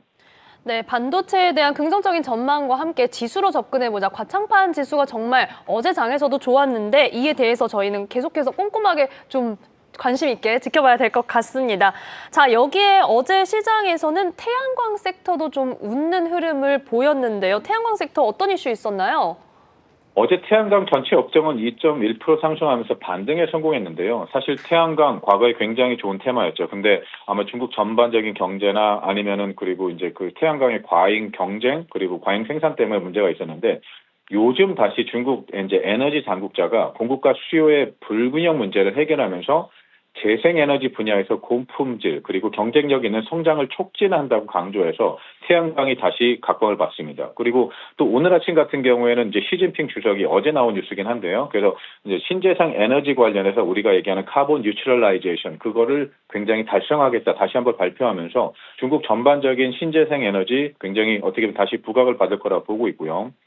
저희가 이제 그 신재생 에너지 관련해서는 테마형 ETF가 그렇게 많이 존재하지는 않거든요. 한국에도 하나 있는 걸로 알고 있고 홍콩에도 몇 개 없는데 저희가 이제 그 상장한 홍콩에서 3134라는 종목이 롱지 그린 에너지 그리고 선그로우, 퉁웨이 이런 대표적인 태양광 종목들을 비중을 많이 차지하고 있는 ETF라서요. 태양광 쪽에 들어가실 때 ETF 쪽으로도 한번 접근하시는 것도 좋은 방법이라고 생각합니다. 네, 역시 ETF 접근에 대해서 한번 얘기를 해주셨습니다. 저희가 정말 중국 이 중화권 관련 에너지 섹터에 대한 관심이 높아지고 있고요. 양보다 질, 특히나 폴리실리콘 가격 추이에 대한 내용도 살펴본 바가 있습니다. ETF 관련해서는 코드 3134로 시속 상품 한번 확인을 해보시면 좋을 것 같습니다. 자, 상무님 그렇다면 이제 오늘 개장을 앞둔 오늘 시장 전략도 부탁드립니다. 저는 굉장히 조심스럽게 테크 기업, 많은 AI 기업 전망이 조금 긍정적이고요.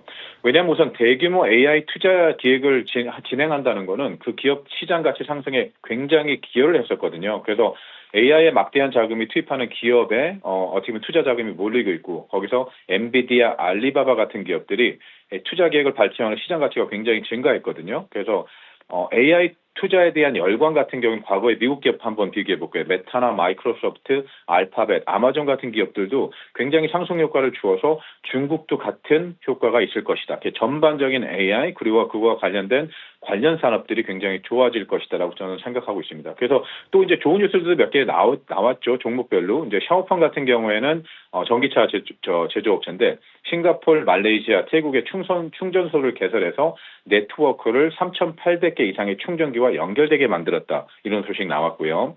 바이두 같은 경우에는 어제 ADR로 많이 올랐어요. 근데 이제 바이두의 아폴로 고가 두바이에서 첫 자율주행 시험 허가와 그다음에 50개의 테스트 라이센스를 획득했거든요. 그래서 향후 3년 이내에 1,000대 이상의 무인 차량으로 확대할 계획을 발표하고 나서 어제 이제 미국에 상장된 ADR 같은 경우 5.9% 상승해서 오늘도 굉장히 좋은 전망으로 움직일 거라고 보고 있습니다. 그리고 샤오미 같은 경우에는 오늘 이제 발표를 하죠. 그래서 샤오미 17이라든가 아니면 17 프로, 근데 17 프로 맥스 등 신형 스마트폰 공개할 예정이고요. 그래서 굉장히 많은 호재들이 기다리고 있기 때문에 오늘 장 저는 조금 긍정적으로 그러니까 어제 너무 많이 올랐기 때문에 어느 정도 상승은 기대하고 있지만 그래도 긍정적으로 바라보고 있습니다.